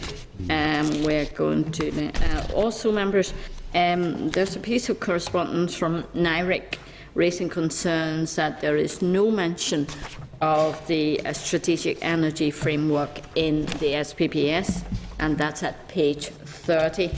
Members, we bring back. We should have reversed this so that Angus didn't need to wait this long. You haven't thought about that? Yes. So, yes, yeah. So we are going to bring back a number of departmental officials. So, girls, we are looking at then. This is a new policy on planning. At the moment, we have a big raft of different planning policies called, we just call them PPS, Planning Policy Statement. And a lot of planning applications are based on, all planning applications are really have to be guided by the PPS, but now this is an overall, this big single strategic planning policy is going to incorporate all the PPSs into it. So it'll be a big document, Angus. Yeah. Yes, apologies for that again. Yes, well, you all very, Angus and Simon, you're welcome back. I just realised that we should have reversed the possession of the briefings so that you didn't need to be going out and then coming back. It was nice to have a break. Give you a break. And so welcome you both back, and I want to welcome Joy. Yes. Joy Haggie. Hi, Joy. And Philip Gowan. Yes, you both have been before us before, haven't you? Yes. Yeah. Okay, big piece of work at last. Angus, slight slippage in timescale, but not too bad. Yeah, I mean, as we But said, long process for consultation as well. absolutely, it was. I mean, there was an extensive consultation period, as you know, and a lot of work involved in trying to analyse quite a huge level of response. The process probably in some ways was helped, but also slightly slowed down because for the first time ever we did a digital engagement process with this, so there was a lot of learning for us as a department in terms of dealing with that. But I'll come to that just in terms of what I'm going to say, if you're content for me to fire on. Yeah. Sorry, just 1 minute to say to members, just a tabled paper accounts has prepared a summary, right, and that's your tabled paper. Page 2. And again, I will apologise, Chair, in advance, just because it probably is a little longer than we normally would do when we come to brief you, but it's because we realise that there's a huge document and it's difficult for members to go through it in detail. So hopefully hearing what we say will by proxy sort of act as a summary of everything, the key things that emerged. But I'm afraid I didn't read through all of it. I read your executive summary. Okay. Thank you very much for inviting us back to appraise members on the outcome of the public consultation on the draft strategic planning policy statement. Members will be aware that today's briefing follows previous briefing from officials earlier in the policy development process on the purpose and scope and the time frame for bringing forward the SPPS. Today is another important milestone, and I'm pleased to advise that much work has been done in the intervening period. I'd like to brief, at least say a few words on why the SPPS is important, and also highlight the key steps taken in the policy development process thus far. For the benefit of members, Philip will then provide a summary of the outcome of the public consultation to the draft SPPS, because I'm sure you're tired of listening to me. The draft strategic planning policy statement has been developed following ministerial direction to bring forward within a single document a shorter, simpler strategic policy framework for all users of the planning system. The work is an important building block in the overall process of planning and local government reform, and for laying the foundations for introducing a new two-tier planning system when the primary responsibility for planning functions transfers from the department to councils next April. The SPPS seeks to provide a proportionate and appropriate central government framework for councils. Its policies are therefore pitched at a more strategic level than existing more detailed operational planning policy statements. In terms of scope, there is much that is new in the draft SPPS. However, in line with the approach taken in the other jurisdictions, the primary focus has been on to firstly distill and express in a strategic way the department's existing approach on a range of land use planning matters. Secondly, a fundamental review of the SPPS is proposed after the new two-tier planning system beds down. The SPPS therefore reconfigures existing policy provisions to allow councils flexibility to bring forward detailed operational policies through the preparation of new local development plans tailored to their local circumstances. The consultation on the SPPS has also provided a further opportunity to listen and take into account the views of stakeholders on the full range of issues associated with the current policy framework, and for making minor improvements to the future planning system within the scope of the consolidation exercise I've described. So, in preparing the SPPS, the Department arranged and held early stakeholder discussions during the week commencing 30th September 2013. These 5 stakeholder events were independently facilitated by the RTPI and provided a sounding board to assist the Department in bringing forward the draft document for public consultation. Furthermore, as part of the project management of the overall planning and local government reform project, the process of preparing the SPPS has been supported by an advisory group of individuals comprising both internal stakeholders and representatives from local government as well. This advisory group continues to assist in the policy development process to ensure that key deliverables are aligned with the strategic objectives of the planning and local government reform exercise. In addition, the Department procured specialist consultants to undertake the strategic environmental assessment of the SPPS. Following briefing to the committee on the 21st of November 2013 and a period of internal consultation, the Department issued the draft SPPS on the 4th of February 2014 for a 12-week public consultation period. The consultation exercise was facilitated by means of interactive online engagement with stakeholders invited to respond electronically via a dedicated page on the Planning NI website. As I said earlier, this is the first time the Department has incorporated this approach into the policy development process as part of a wider aim to provide better customer experience and secure better business outcomes in the delivery of its functions and consultation. During the public consultation period, another round of stakeholder engagement meetings took place. A series of 5 events involved roundtable stakeholder discussions with a broad range of interests represented. These discussions were again independently facilitated by the RTPI, who produced a report on the key themes that emerged. This and previous reports are available to view and download from the SPPS webpage and will be taken into account in finalising the SPPS. As the content of the SPPS is wide-ranging and complex, and in recognition of the very high number of substantive responses received following public consultation, it was considered important to provide an emerging findings paper to the committee as early as possible after the close of the consultation period. So the emerging findings paper was issued to the committee on the 3rd of July, prior to the summer recess. It provided members with the background information on the public consultation and sought to give members an early indication of the level and diversity of representations made and the key issues that were emerging. I hope that this approach has been a benefit to the committee and that members recognise that ongoing continuous engagement with all our stakeholders has been central to shaping and influencing the future SPPS. Officials have since concluded their detailed assessment of the responses received, and I will now pass you over to Philip McGowan, who will brief members on the outcome of the consultation, which is detailed obviously in the synopsis of consultation report.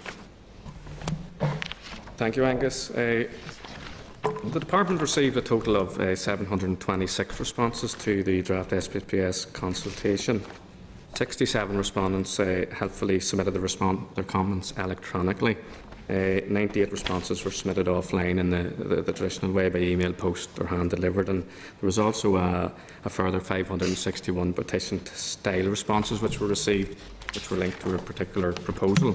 Respondents who took time to comment are listed fully in an appendix to the synopsis report, and these include a wide range of interests from local government, business and industry, environmental interest responses from community bodies, academics and NGOs, and also from individuals. So what did respondents say? You might ask, well, on the purpose of planning as set out in the SPPS, this attracted broad support, in particular to the expanded definition of the purpose of planning to further sustainable development and improve well-being through widespread support.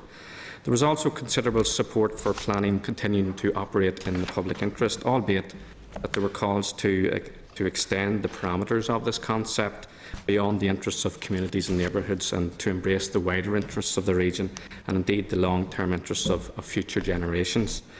So in consideration of these responses, it's proposed in the synopsis report that the final SPPS will consider a wider definition of the public interest, and we'll also recognise the need to make clearer reference to the regional development strategy and to clarify the reason with it. Turning to the core planning principles next, I can advise that the need for a clear set of core planning principles to underpin the SPPS is generally accepted. However, many respondents recommended that this section of the SPPS should be restructured, reorganised, reordered to group principles according to those focused on outcomes and those that are more process-orientated. Indeed, some consider that there are too many core planning principles, or they take issue with the level of prescription given to this or that core planning principle. The core principle of furthering sustainable development attracted most comment. Some respondents, including the renewable energy sector as a whole, considered that this is the most important core principle and that it should be afforded most weight in decision taking. The emphasis given to the programme for government and to economic development is a major and recurring theme of the consultation responses, which is both supported mainly by business groups in a number of councils and opposed mainly by environmental and some community academic and NGO interests in roughly equal measures. So there's two contrasting approaches. There's general support for the inclusion of improving health and well-being. That's the second core planning principle, in recognition that the land use planning system can play an active role in improving the lives and well-being of people, citizens and communities in Northern Ireland. However, there's a mixed reaction to the level of prescription and selection of issues covered, particularly noise and air quality emerges as generating a lot of attention. There's significant support for the core principles seeking to support good design and positive placemaking and for creating and enhancing shared space. One respondent suggests that creating places in which people want to live and where communities will flourish and enjoy a shared sense of belonging both now and into the future is fundamentally what planning is about, and that this needs to be reflected to a greater extent in the purpose of planning. Some additional core principles were also highlighted in the consultation responses, and these varied from meeting society needs to more process-related issues to deal with audit and compliance and so on. But taking account of the comments received in relation to the core planning principles overall, there were 8 if you recall, this section of the SPPS will be revised and restructured. Some of the core principles which are more process-orientated will be removed and reflected elsewhere where appropriate. Some existing core principles which are to be retained will be improved to reflect the comments we have received. However, in regard... Can you say that again? It's just the noise of the door. All right, sorry. Yeah. So, taking account of the comments overall in relation to the core planning principles, we intend to review this section of the SPPS in the round. Some of the core principles which are more process-orientated will be removed and reflected elsewhere. Some existing core principles which are to be retained will be improved and to reflect and take account of the comments for improving those that we've received. However, in regard to furthering sustainable development, which attracted most comment, it's proposed to retain the general approach as outlined in the draft SPPS, and this is to provide that in practice the relevance and weight to be given to economic, social and environmental considerations is a matter of planning judgment in any given case. I will now address comments on the subject policies, of which there were quite a few. So, in line with the scope of the SPPS, the Department asked respondents to consider whether the SPPS had appropriately reflected and updated in a strategic way the existing planning approach on the range of planning matters currently provided for. Overall, there is a mixed view on the appropriate level of prescription within the draft SPPS. On the one hand, there is a body of opinion, particularly from business interests and some councils, that consider we've been too detailed and there's too much repetition of existing policy that really detracts from the intended strategic focus of the document. However, on the other hand, others, particularly environmental interests, residents groups and some local government interests, contend that it's not detailed enough, in fact, and in order to ensure that there's a robust and consistent decision taken across all of the 11 councils, as well as adequately informing the preparation of the new local development plans. Many responses to the subject policies focused on the content or the application of the existing PPSs rather than how successfully or otherwise these policies have been transposed into this new single document. Those subject policies garnering most support include coastal development, control of outdoor advertisements, flood risk, open space, sport and outdoor recreation, and waste management. So, in finalising the SPPS, the Department will focus on more accurately reflecting the strategic planning approach and subject policies, as well as incorporating any necessary improvements within the scope of this exercise. There are, however, a number of key subject policies that members may be particularly interested. So if the Chair is content, I will specifically address those now. Please go ahead. Yeah. The first of these is renewable energy, and I can inform the committee members that there is a mixed response to the proposed consolidation of the subject policy on this. Some respondents, mainly from the renewable energy sector, raised concern that the policy does not accurately reflect existing policy in PPS 18. They are particularly concerned about what they consider to be the omission of the direction within 18 that the wider economic, environmental and social benefits of renewable energy projects are material considerations that will be given significant weight. They also consider the policy takes an overly cautious approach to designated landscapes On the other hand, responses from environmental interests, individuals and community interests consider that the level of protection within designated landscapes should be indeed strengthened.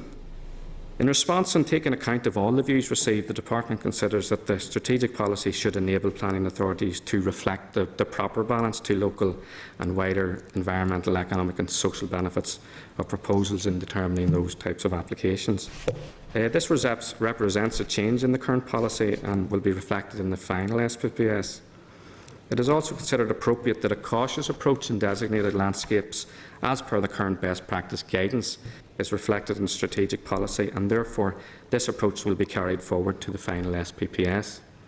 A moratorium on wind farm development, as suggested by some respondents, is not considered to be appropriate. Turning now to minerals policy, which was the focus of some 500... Say that again, the wind? A moratorium on wind farm development, as suggested by some respondents, is not considered to be appropriate. No. Turning now to minerals policy. Chair, on that, could I ask, it seems a very specific statement on a strategic framework. You know, you're talking about a strategic framework, you know, general principles, and then there's a very specific, kind of very direct statement about what will or will not be accepted. You know, just does it get that specific, the SPPS, or I thought it was more strategic? And then when the word strategic's used, it's as if, very comprehensive. I don't be raising specific issues, you know. Yeah, well, I mean, I suppose there were some representations that said we should take the strategic decision that Northern Ireland has enough wind farms and actually use the SPPS to introduce a ban on wind farms completely. And what we're saying is that we don't think that's appropriate. We should be continuing with more of the PPS 18 style of approach, which allows them subject to lots of considerations and constraints and so on. Okay, then I'll talk now a bit about the minerals policy. And as I said earlier, this was the focus of 561 petition-style responses. Issues raised were mainly concerned about the negative impact of minerals development on residential amenity and on rural enterprises such as tourism and agriculture, principally through the impacts of noise, dust, vibration, traffic and so on. Other respondents were split on the policy approach of the draft SPPS. The Quarry Products Association for Northern Ireland consider that the existing strategy for rural Northern Ireland minerals policy is outdated and contend that its transposition into the SPPS is inadequate, in that it fails to take account of such matters as changes in technology and in supply and demand factors within the minerals industry. Quarry Products Northern Ireland also argue that the SPPS focuses too much on environmental protection, for example by perpetuating a presumption against minerals development in areas of outstanding natural beauty designated through local development plans. The synopsis report members have provided acknowledges that a fundamental review of minerals policy is requested, but points out that this is beyond the scope of the SPPS at this stage. The synopsis reflects the Department's view that the draft SPPS has, on the whole, transposed the existing policy accurately and points out that a number of concerns raised can be addressed by councils in bringing forward their local development plans. The precautionary approach to unconventional hydrocarbon extraction is specifically welcomed by some respondents. In relation to development in the countryside now, a significant number of responses expressed a concern that the consolidation of the policy lacks sufficient detail. There is a related view that the draft SPPS offers more flexibility than is currently contained within PPS 21, and set against this, some respondents called for rural policy to offer more flexibility in a number of aspects, including making increased provision for non-farm and rural dwellers and further relaxing the general requirement to cluster new development with existing buildings. The Department acknowledges the importance of ensuring that the SPPS fully reflects the strategic approach to sustainable development in the countryside embodied within the existing PPS 21. In response to the general comments that express a lack of detail in respect of some aspects of the policy, the Department proposes to provide additional clarity on the range of development types considered in principle to be acceptable in the countryside, including infill opportunities, replacement dwellings and farm dwellings. The Department is still considering its position on non-farm and rural dwellers and will confirm its approach in the final SPPS. In relation to housing and settlements, there was a mixed response reflecting the detailed nature of the comments received. The Department accepts that amendments can be made to more clearly set out the Department's strategic policy on housing. The Department also intends to reflect the importance of house building to the economy and to meeting society's needs. In addition, increased emphasis will be provided on the supporting role that the planning system can play in enabling house building by providing a positive and flexible approach to delivering homes within the wider framework of sustainable development. Members will of course be aware that the one subject policy area in the SPPS that is new is the strategic planning policy in town centres and retailing. This new strategic policy advances a town centre's first approach for the location of future retailing and other main town centre uses. Overall, there is a strong support for the proposed approach, notwithstanding that some respondents, predominantly from the business industry interests and indeed some local government sector interests, raise issues in relation to the treatment of out-of-town regional shopping centre, including requests for a specific policy in the final SPPS to deal with Sprucefield. However, it is not considered appropriate to include local site-specific issues such as policy for Sprucefield site in the SPPS, and the synopsis clarifies that such issues should be dealt with through local development plans. There is also strong support for councils undertaking an assessment of need or capacity for retail and other main town centre uses to inform local development plans. Likewise, there is a high level of support for the approach in relation to the preparation of town centre health checks. As such, the Department intends to proceed with the proposed approach in finalising the SPPS. The majority of respondents support a call for sites consultation as an appropriate mechanism to assist with site allocations in the local development plan. The Department intends to proceed with this approach, but we will also make it clear that a general call for sites consultation should be an important preparatory step in plan making generally. There are two thresholds set out in the new retail policy. The first provides that for a site to be considered as edge of centre, a distance of 300 metres from a town centre boundary should apply. The second threshold requires a proportionate retail impact assessment to be undertaken where a proposal is above 2,500 square metres gross area. And the thresholds proposed were informed by recommendations of consultants GL Hearn Limited, which we engaged to provide the update the evidential context for the retail policy. So we carried these forward into the draft SPPS. There's been a mixed reaction to both thresholds, with really no consensus emerging. So taking into account the comments received, the Department intends to proceed with the proposed approach for the edge of centre threshold, as this is generally compatible with the established practice. However, the retail impact assessment thresholds will be revised to provide that a threshold should not exceed 2,500 square metres, and where there is no locally set threshold in the plan, a retail impact assessment will be required for proposals above 1,000 square metres. Owing to the high level of support expressed in relation to the general scope and need for retail impact assessment, the Department will proceed broadly with its proposed approach, subject to some minor improvements and revisions. Finally, you'll be glad to hear I wish to draw the attention of the Committee to the issue of transitional arrangements. The draft SPPS proposes that the existing PPSs be retained until such time as individual councils have their new plans adopted in final form. These proposed arrangements were commented on by 92 respondents, of whom 64% are generally opposed to the proposal. Some respondents, notably a significant number of business interests, consider that there is no need for transitional arrangements and that the SPPS should apply without the need to retain any of the PPSs. At the opposite end, by contrast, some respondents, mainly residents groups and environmental interests, contend that the existing PPSs should remain in place for as long as possible, even beyond the point of new local development plans being adopted. The local government sector generally considers that there will be scope for confusion and uncertainty in the assessment of planning applications over the transitional period as a result of potential conflict between existing PPSs and the new SPPS. There is also concern that this uncertainty may be exacerbated by the differentiation in timing of application of transitional arrangements between council areas, as local development plans are not likely to be adopted simultaneously. The Department proposes to change the approach so that the retained PPSs should cease to have effect upon the adoption by a council of their planned strategy, that is, upon completion of the first stage of the two-stage local development plan process. The departmental response also confirms that a fundamental review of the SPPS will take place as appropriate within 5 years of its publication.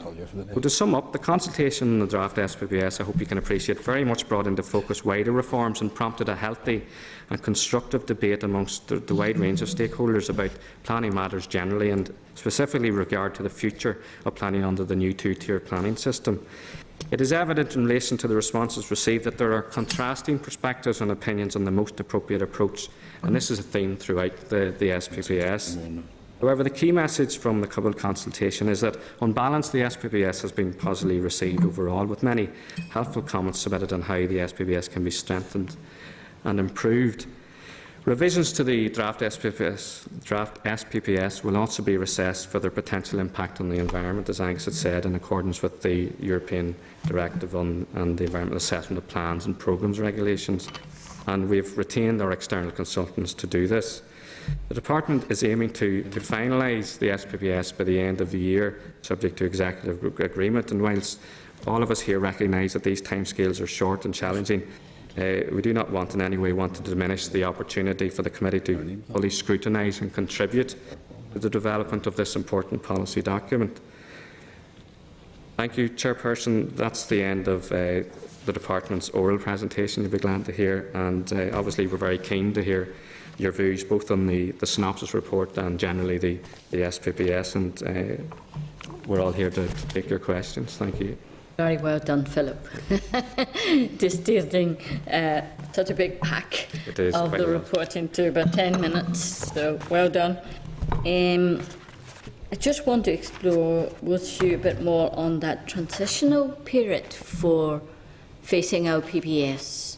So you are saying you will be recommending, in terms of the transitional period, to replace PPS.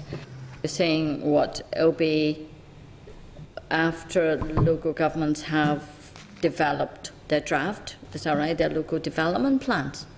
We proposed in the draft SPPS that the PPSs would cease to have weight once a council had adopted both its planned strategy and local policies planned, and that they've been subject to examination and found to be sound. Under what we're intending to do in finalising the SPPS is to shorten that period, and that the PPSs would go away, if you like, or cease to exist once the planned strategy has been subject to examination and found to be sound. So there's a shortening of the period within which transitional arrangements apply. So we're talking of what, 2 years, 3 years from now? Yeah, 2 or 3 years. Okay. Yeah. Okay. And your SPPS will be ready for councils from 1st of April? We're hoping, as I said earlier, to get that out even before the end of the year, subject to executive approval. But certainly it needs to come into effect on the 1st of April. Yeah. So you're going to present that for executive approval end of the year? Subject to, progressing it through this stage and so on, and finalising. And there will not be any further consultation on your final version? No. Okay. Well, that exercise was very, very good. I know it's lengthy, but I meant to have that level of interest certainly enable you to gauge the views from various stakeholders. I know you always have the two sides, the environmental sector versus economic sector, and it should not be so. It should not be so. We should not see it as one side against the other. It is all about sustainability for all, I think, for both sectors. Sonny, very, very interesting. What about the core principles then? You're going to rewrite the whole chapter?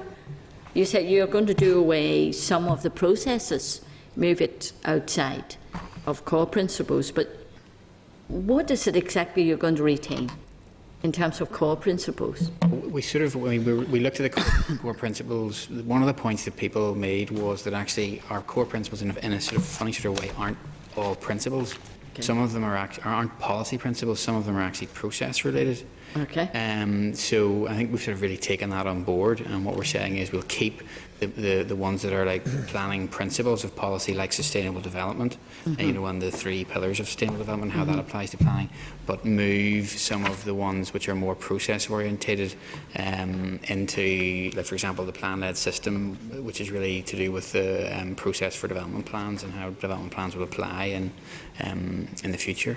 So that's how we intend to sort of bring that forward. So it's a sort of, there'll be less core principles. We haven't actually completely finalise the draft, but there'll be less principles, which I think is sharper anyway and more in line with the strategic focus that we're trying to bring forward. Yeah, we're You trying need to be really quite clear about core principles. Yeah, really. absolutely. Yeah. We're trying to improve the core principles, make them more succinct. So we accept that some of the areas which we've singled out could, usefully be absorbed under, as I said, further sustainable development or.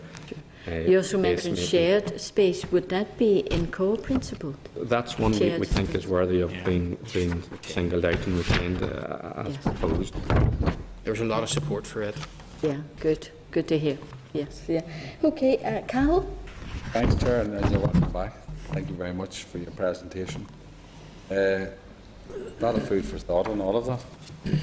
But I just want a clarification because of a couple of points to make. I think we're still established in relation to the regional development strategy, your local development plan and plan and policy statements, right?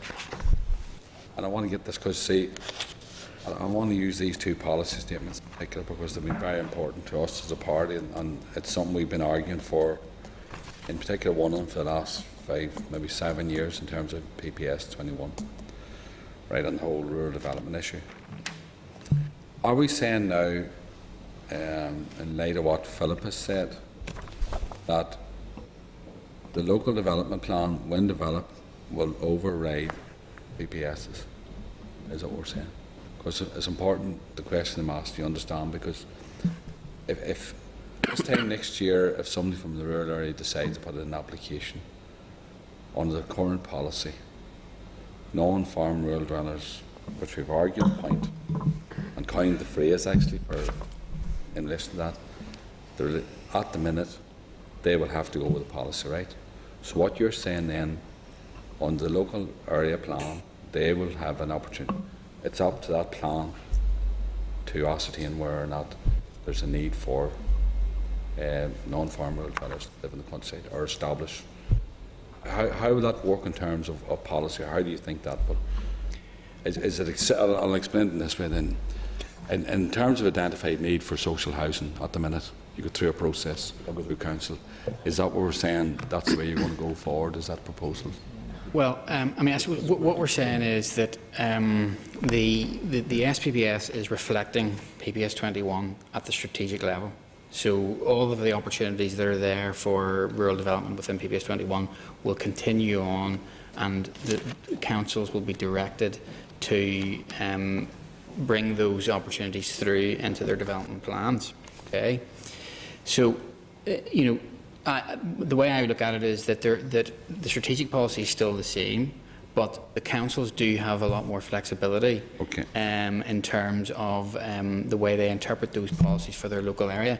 The difference between the new system and the future and the system that it is now is that all of our policies are very detailed and operational, whether it's PPS 21 or any of them, and all planning applications are assessed against them plus the development plan. In the future, planning applications will be assessed against the SPPS with the strategic direction and then the local development plan. And the detailed operational policy that previously was in PPSs, like PPS 21, will now be in the development plan that the council prepares. So, as we said earlier on in the previous discussion, there will be flexibility, for example, for local councils to bring forward and designate within their plan dispersed rural communities, and to take a particular approach to that in relation to what they identify as the needs within their council area. No, that's fine. You know which route I'm going down with this here, because I mean, while some of the people may not understand the policy specifically, I do understand it in terms of criteria as it sits now for people applying in the countryside. Clearly, you're saying flexibility and established need, which is very, very important, because then, if what you're saying to me today, that will certainly create more opportunities for non-farm rural dwellers to develop in the countryside. So, absolutely, but I need to be clear that there's at the moment in PPS 21 there isn't a non-farm rural. No, that's grand. That's grand. Yeah, okay, right, and that's because at the end of the day, the local development plan in the future will allow for land to be zoned in a certain way, be it residential, business, as per usual. That's the normal process. But I'm asking in relation to the rural, because there's still an urban-rural issue here, and it's been an outstanding issue for a long period of time, and that's what I'm trying to get at. Because if you're saying that's not the way to go forward, what we then need to look at the policy now and create a criteria within the policy to facilitate those people to apply for those non-farmers to apply at the minute. Because I believe that's still a gap in the policy and has been. Is that that's a fair rationale or reason behind it? Yeah, I mean, yeah, I think I understand where you're coming from, and I think that you know, I suppose to be clear about it, there's no, at the moment, the way PPS 21 is drafted, there isn't any kind of specific policy that allows for non-farm rural dwellers or identifies them as a specific group or applies a particular policy to that group. So there isn't the facility, if you like, as we stand at the moment, for that to be brought forward in local development plans. And there's a number of issues and problems with that and so on. But what my argument would be that there is the facility and flexibility for plans to bring forward approaches within the area that meets the need they identify. And there might be some councils that, for example, want to be a little bit more restricted about. No, and that's fine, and I understand that, because I mean, in the past, there's been European laws and there are articles and different sections that has held us up in terms of freedom of movement and ownership and all of that in the past. And that's what I'm trying to get at. You know what I mean? That's PPS 21 dealt with. PPS 18. And it was interesting because the last time you mentioned about responsibility in terms of wind farms, and that's why I want to bring it up this time, because there is serious concerns now, and I know that NIREG has asked the question about the overall energy strategy and whatever. I don't know, that's cross complied with DETI or whatever other departments, right? But I want to get into just quickly some wee detail in terms of as the policy sits in PPS 18, whilst renewable energy, the biggest focus is wind energy, right? The issues of like cumulative effect and negative effect. Now I don't want you to get into that, but I'm specifically going to write to you, maybe Simon, and you'll respond directly to questions in relation to what the planning policy states in terms of what you mean by cumulative effect and how you address that, and negative visual impact on, right? So I'll write to you in relation to that. But in terms of, are we saying that, saying a council or a local area plan decides to say they'll zone land for, say, wind farm development, where does that sit? Is that still going back strategically to yourselves, or is that sit? Because that's what's going to happen. If, you know, local areas, councils are going to say, hold on a minute, maybe it could be a development or anything. I'm only using wind farms, per se. So, in terms of where it's going back, is that come back to the centre, or is it going to be opportunity within local areas or local council to have a say in that? No, I mean, again, it's similar to the PPS 21 scenario. We'll be setting out the strategic policy, and then there's an opportunity for local councils, when they're preparing their plan, to take account of issues that they feel are important for their local area. So they may, a particular council may take the view that you know, a particular locality within their council area has reached capacity in relation to wind farm development, and want to identify that in their plan and consult through the plan process on saying that there shouldn't be any more in that particular area. So those sorts of things are within the gift of councils whenever they bring. Right. So it quite possibly could override the regional development strategy or the areas that are already designated for zone or for areas of regional significance. Is that what you're saying? Well, no.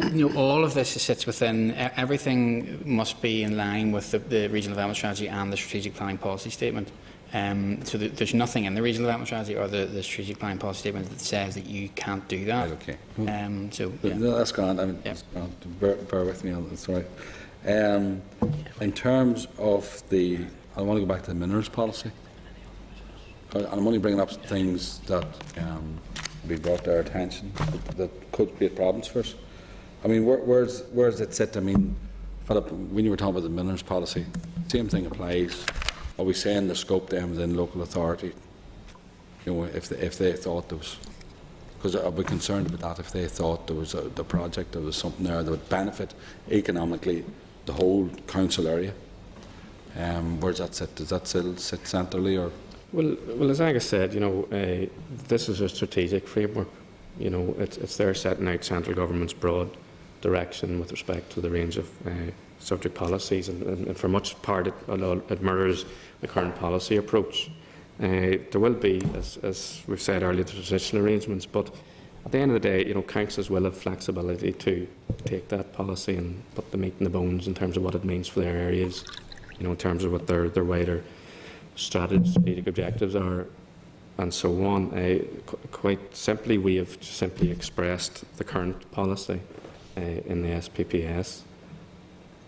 No, that's grand. The reason why I'm asking is, if I was sitting on council now and there's common flexibility, and you're sitting there developing an area plan that you want to sustain and grow your economy in that area and develop the community plan element and all of that for their areas, that's grand. You're saying there's flexibility to do it.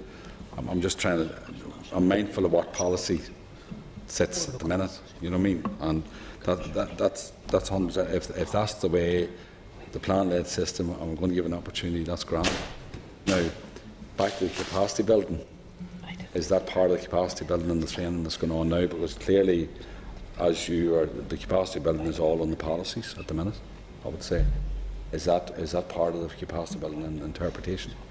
Absolutely. I mean, as we sort of talked in the previous session, we had a whole session on development plans, which was looking at how councils can bring forward their development plans, the types of policies that they put in there, the designations and so on, and the requirement that they, the relationship, if you like, between the plan and the SPPS and the regional development strategy, which is really what you're touching on here, and the requirement that the development plan has to, A certain amount of flexibility, B, it must still take account of the SPPS and the regional development strategy. And in fact, actually, at the end of the development plan process, there's an inquiry which looks into the soundness of the plan. One of the elements of the soundness of the plan is whether or not it's properly taken into account regional policy like the SPPS and the regional development strategy. And that's where I think if for example, a council was to go off on a limb and start to move away from... But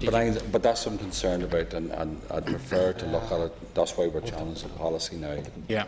If any council area... I'm sorry, Chair, but I need to tease this out. I mean, if any council area identified a need that they said, say, for numbers' sake, they're allowing another 1,000 buildings right across the council area in the rural areas, just for talk's sake. The problem I would have then, if they identified that need, then from an environmental point of view, from an objector's point of view, it goes back to the test. So, I mean, obviously people would have the opportunity to object and against the plan or whatever, or put their own. Yeah. And that's why I'm asking you specifically, that's the point. If it's down to local area plans to deal with that, you're given the flexibility to do that. Within the context of the fact that they have to be sound and allowing that's grand. Yeah.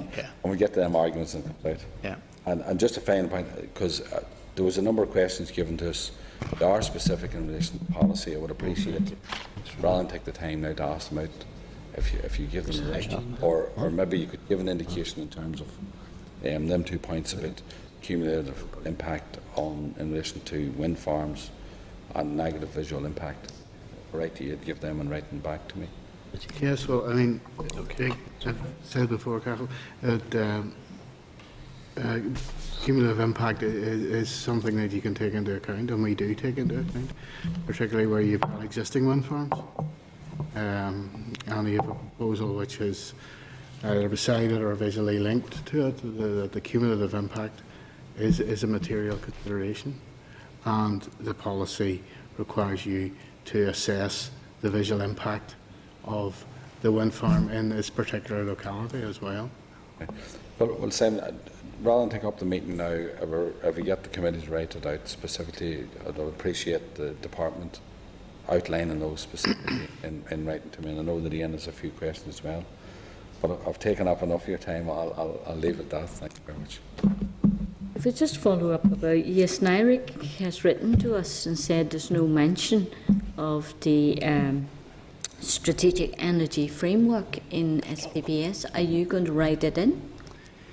I think that's probably a comment that they have made to us, and I mean, I suppose it's a contextual point within which the planning policy fits.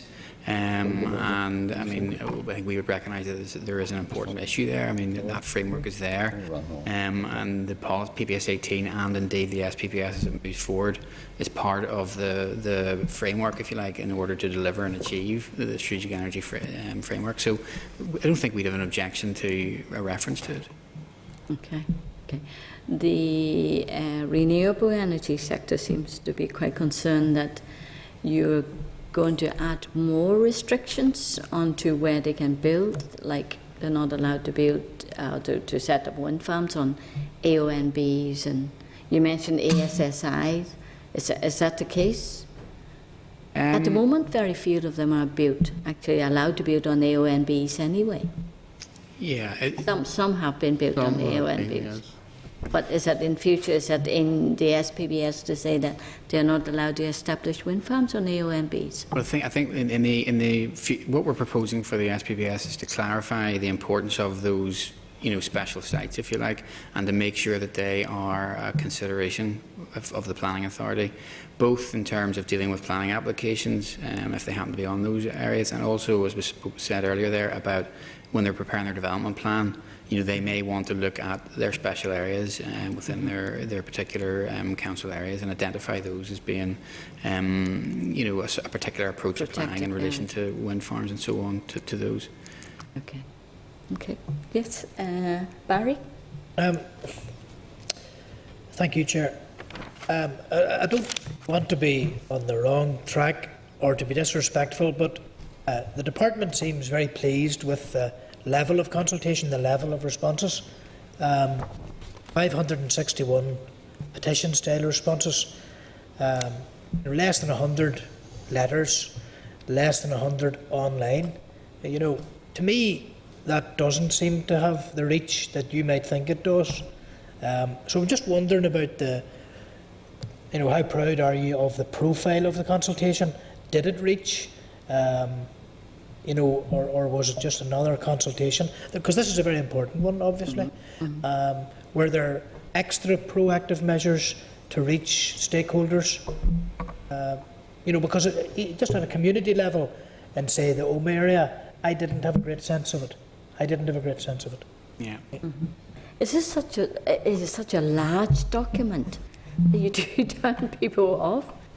Well, in some, I suppose it's sort of counterintuitive, because the whole idea of it is to sort of bring it in to a new slimline one policy. So we're shrinking hundreds of pages of PPSs into 100 pages or so of the new strategic planning policy statement. But nevertheless, it's still a big document, because it covers the whole range of planning policy issues. And I suppose we're not complacent at all about the engagement. We did try to do as much engagement as we could. In fact, we tried this new online approach, which is the first time it's ever been done in the department, and has ended up actually being used as a pilot for the department and further engagement, and has had it's had difficulties in terms of its implementation and so on. But we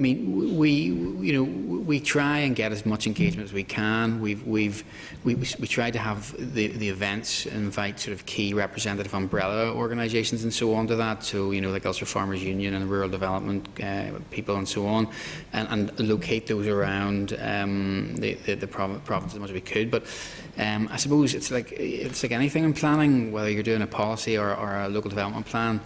You could spend the whole time, trying to consult and getting more and more consultation, and there probably has to be a balance struck. As the chair said earlier on, we are sort of slightly delayed in this, and part of that actually was because of some of the consultation. So it's just trying to strike that balance right. I'm not saying we've got it perfect, and it is an absolutely crucial document. Just on the definition of rural, till a city person or an urban person, very often everything beyond a city or a town is rural. But within the rural community, there's further definitions. For example, you'll have a village, you'll have a hamlet or a dispersed rural community, but you have a thing called the rural remainder. And it's the rural remainder, I think, where some work needs to be done. Would it be possible for the department in this strategic planning policy statement to perhaps say something like there has been inadequate provision or there is a feeling of inadequate provision for the non-farming rural dweller in PPS 21, rather than just be consolidating and reinforcing PPS 21.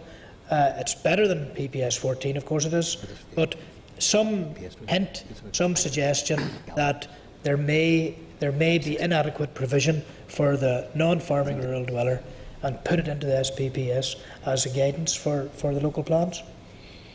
Well, I mean, it's certainly something we can look at. I mean, there are big difficulties with it in relation to some of the legal problems. We talked to some of our colleagues down south where they do have they call it like a sort of a kinship-based approach, and that creates problems with equality and European legislation. They're closely following that case, I think, in Belgium, isn't it, at the moment? Belgium. On that. So there are difficulties there really in relation to framing something of that nature. I think would be the problem. So that creates problems for us. I think, and maybe trying to actually draft something specific to that. Okay, I'll just ask you to approach it from a solution-oriented point of view. Sure, just on Barry's point, because there are problems, but solutions. We need solutions. No, just on Barry's point, see, that's why I'm homing in on the local area development plan. See, that's the point I asked. Because we've tried and tested the Wicklow plan, and there's European courts, all of that. You know that in the past. So, see, Angus, that's what I'm asking you. I mean, if a local area plan decides that it needs so many buildings in the rural remainder, as Barry calls it, there's scope and flexibility within the plan to deal with it. So if you're now saying to me, because we will then have to look at the policy again, if you're now saying to me there would be challenges within that local area plan from a European context or any other context, legal context, that's, we need answers in relation to that. Because on one hand, Barry's asking, and I've asked for a criteria within the policy statement, but you're saying there's some scope within the local area plan to deal with that, and that's what we're trying to achieve. Yeah, I mean, look, one of the things that the local area plans have to do is meet need, and I mean that's critical, and that's part of what they're about. And even when it comes to the assessment on whether or not they're sound, one of the key aspects of that is the need identified in the regional development strategy, which actually sets out what level of growth there will be in particular council areas and so on. And my view is that there is the ability for local development plans to address that, both urban and rural, through looking at the small settlements there are in the rural area, and also dispersed rural communities. But as we said at the moment, there's not the flexibility for them to write a kinship policy into their plan. No, that's 100%. Okay. That could be up to challenge too, kinship. No. We know. How far would you go? Third remove, or second remove cousin or whatever. Okay, that's from an urban point of view, Chair. Sorry, you take the urban stuff and we grant. Okay, we'll deal with the rural. Yeah. Mian? Yeah, thank you, Chair. Just to follow on from the discussion that has been had there about non-farming country dwellers, or rural dwellers, right? I'm a wee bit confused yet. Still, you're talking about so much flexibility, given to local councils, and yet, McCall, the department there.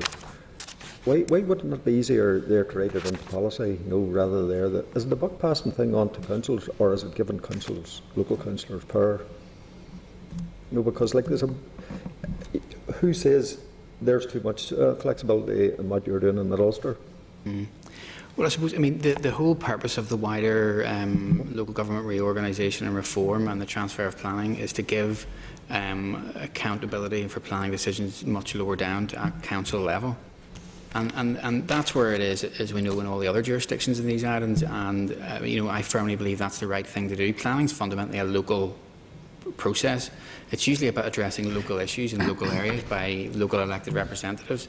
That's where I think the responsibility should be. That and the flexibility, and that it's a tremendous power and opportunity, I think, for councils to address some of the key issues that they see for their local area through planning and through some of the other powers that are transferring down.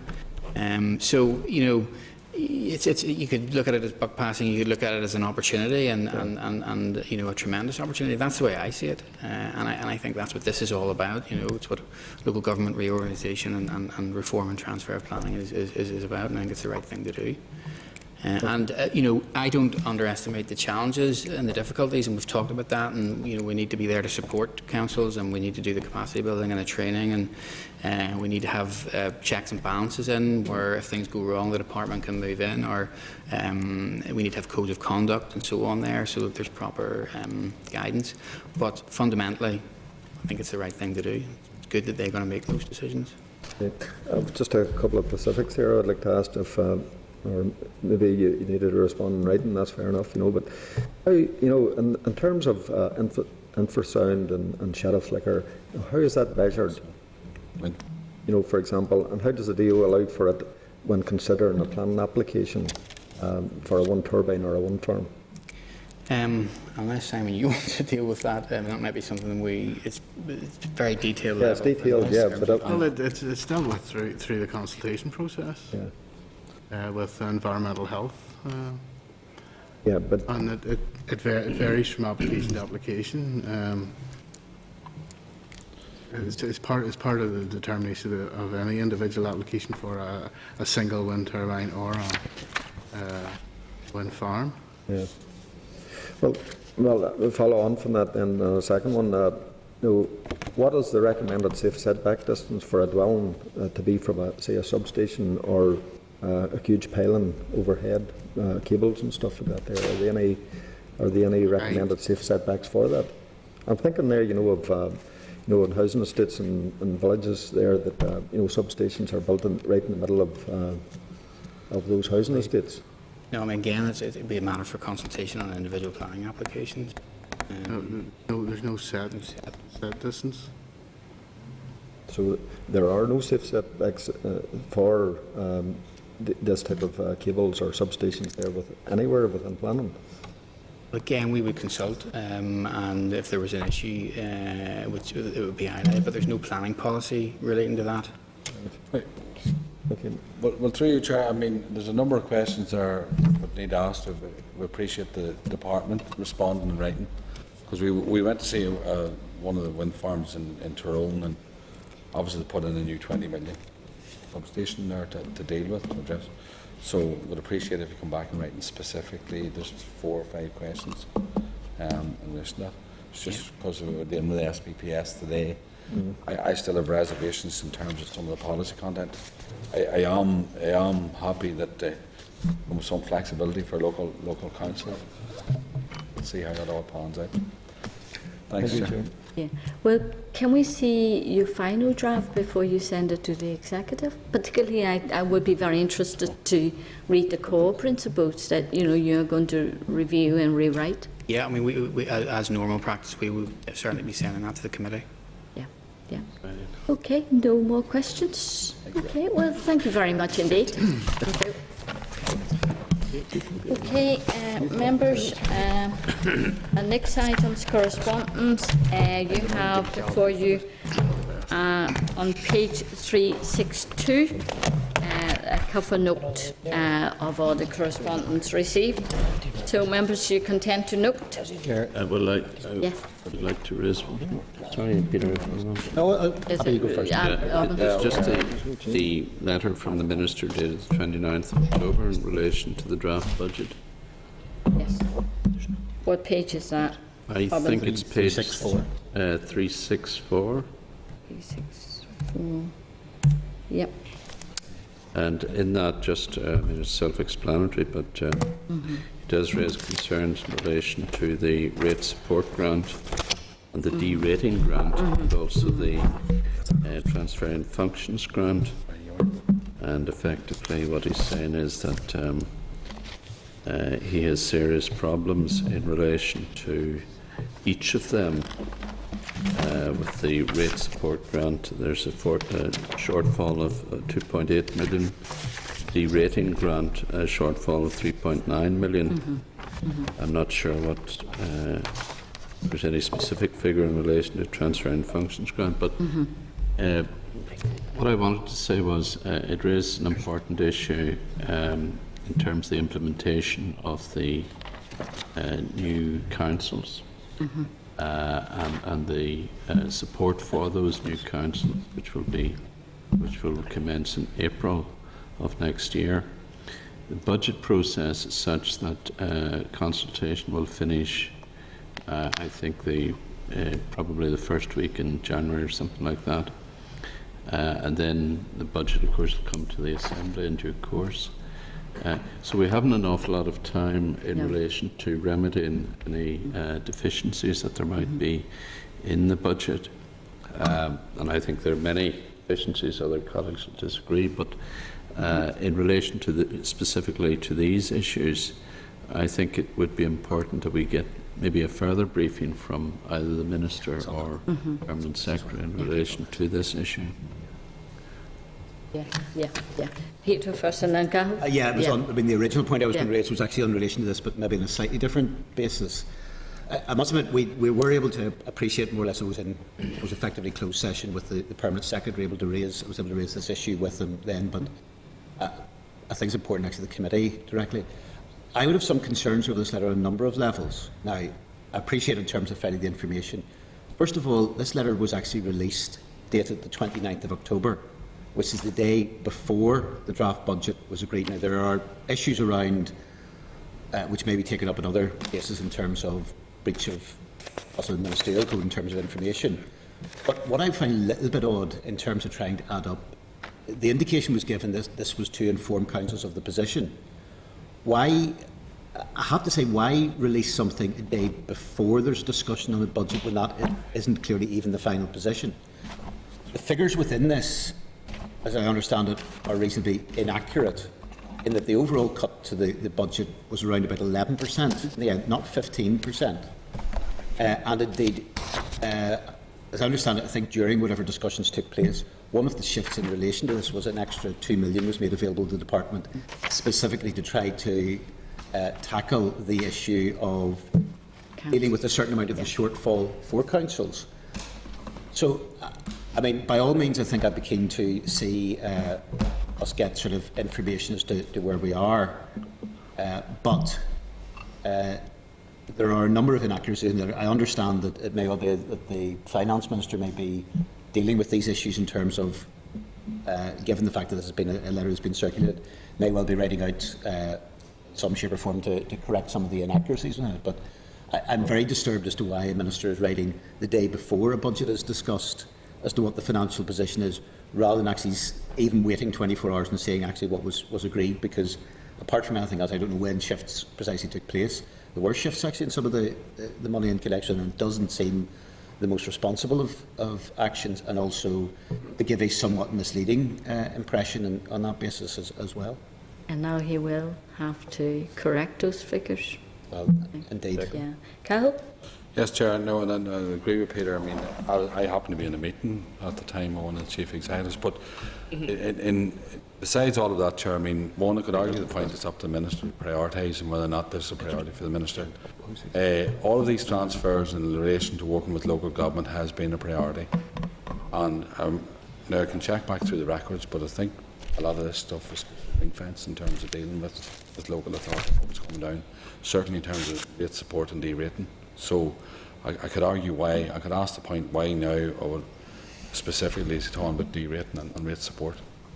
Because that whole package of support and transfer and everything else to local authority was supposed to ring fence. Ring fence, so, yeah, but it's not now. Oh, no, look, Chair, you can't, it's not now. The question, it's up to the Minister to prioritise what's right.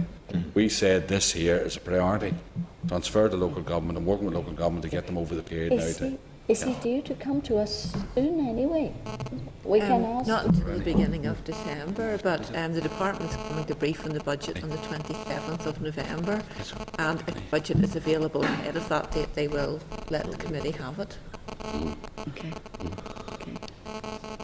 Well, So wait until December for the Minister to come then. Chair, let me say we'll all have different views on this issue.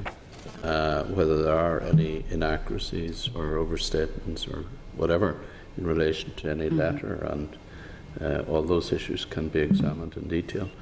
But there is a problem that has been identified, we as a committee have a duty to look at that problem and to advise accordingly. If we can remedy this problem in a practical way in order to smooth the transition to new local councils, then let's do it. But it's an important issue. Yeah. And an Oh, urgent very one. much so. It's been a major concern of other councils. Yep. It is about, on this issue. Yeah, March, Yeah, about the grant to them. Okay, you content we wait until the end of November? Oh, yes, of course. For the departmental officials to come and talk to us. So, members, you content to note the other letters? Great. Okay. Forward work programme is on page 375. Okay, members, content to note? Great. AOB, Barry, you have something you want to raise? Thank you, Chair. Last night I attended a meeting in Strabane of EasyLink, the annual general meeting. Other MLAs were present. Tom Buchanan was present, Joe Byrne was present. Thank you. Ross Hussey sent apologies. But it was a very interesting meeting, and obviously there's stuff coming down the line within the department, about a review of the social care scheme, etc., etc. Car sharing scheme. So I would appreciate it maybe if each of the members on the Secretariat are provided with this leaflet that was given out last night, which aims to spell out the value. £1 invested in community transport generates £12 of social values, So it's just very good information. It was given out last night in a nice way. So that could be passed to the members of the committee. And then just further to note, and this might help, on Tuesday the 2nd of December, I think they're coming to Stormont for the day, basically. We hope to meet the Minister. The CTN? It's either the parent body or EasyLink, I'm not sure which. They said we're going to Stormont on Tuesday the 2nd. You might anticipate a request to meet with the Chair and Deputy Chair and available members or whatever. Maybe try to factor it in briefly on that Tuesday the 2nd of December. Yes. I met with CTA and Volunteer now. Now, just not as Chair of the committee, I made it very clear to them, but as environment spokesperson for the Alliance Party.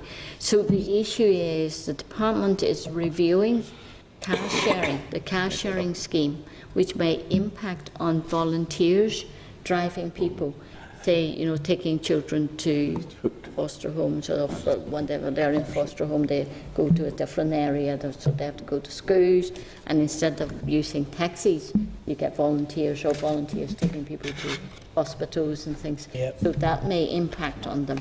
But their difficulties is that it's being reviewed, and those voluntary organisations like Volunteer Now and CTA have not been invited to be reviewed. So they are concerned about what's coming down the line. And they stress to me, the value of using volunteers. They're obviously a lot cheaper than taxis, and also, they have that social value.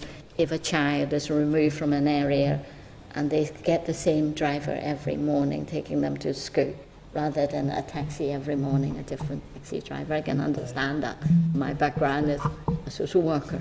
The benefit that I see is mainly around older people, older people who live in rural communities, because the volunteer driver takes time. The meter's not. That's right. It might take 10 minutes to get from the car to the door. Yeah. Familiar face, knowing the needs of the local community. So, I asked the permanent secretary on this at our meeting last week.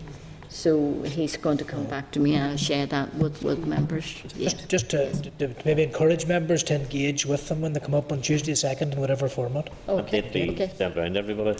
And then Can they send an email round to all of us? Sure.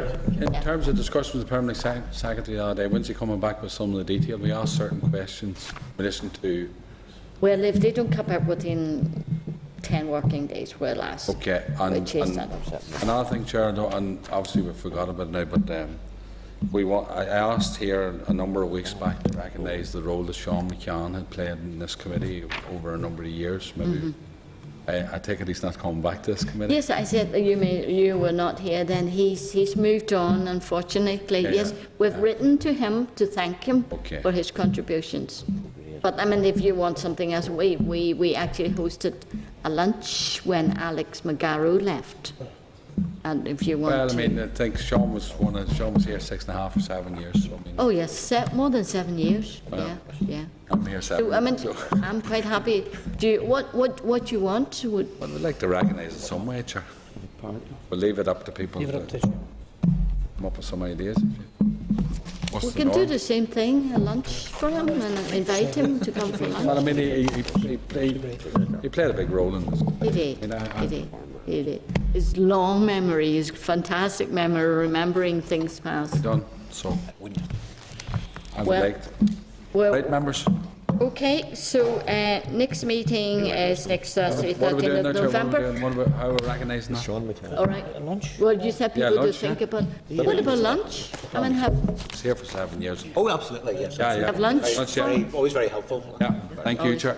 Sorry, is that lunch? Did you Yeah, say? lunch, yeah. Yeah, we organise some lunch then. Well, email around. Yeah. Thank you. We'll find a time to sit down. Leave it for now. Probably won't.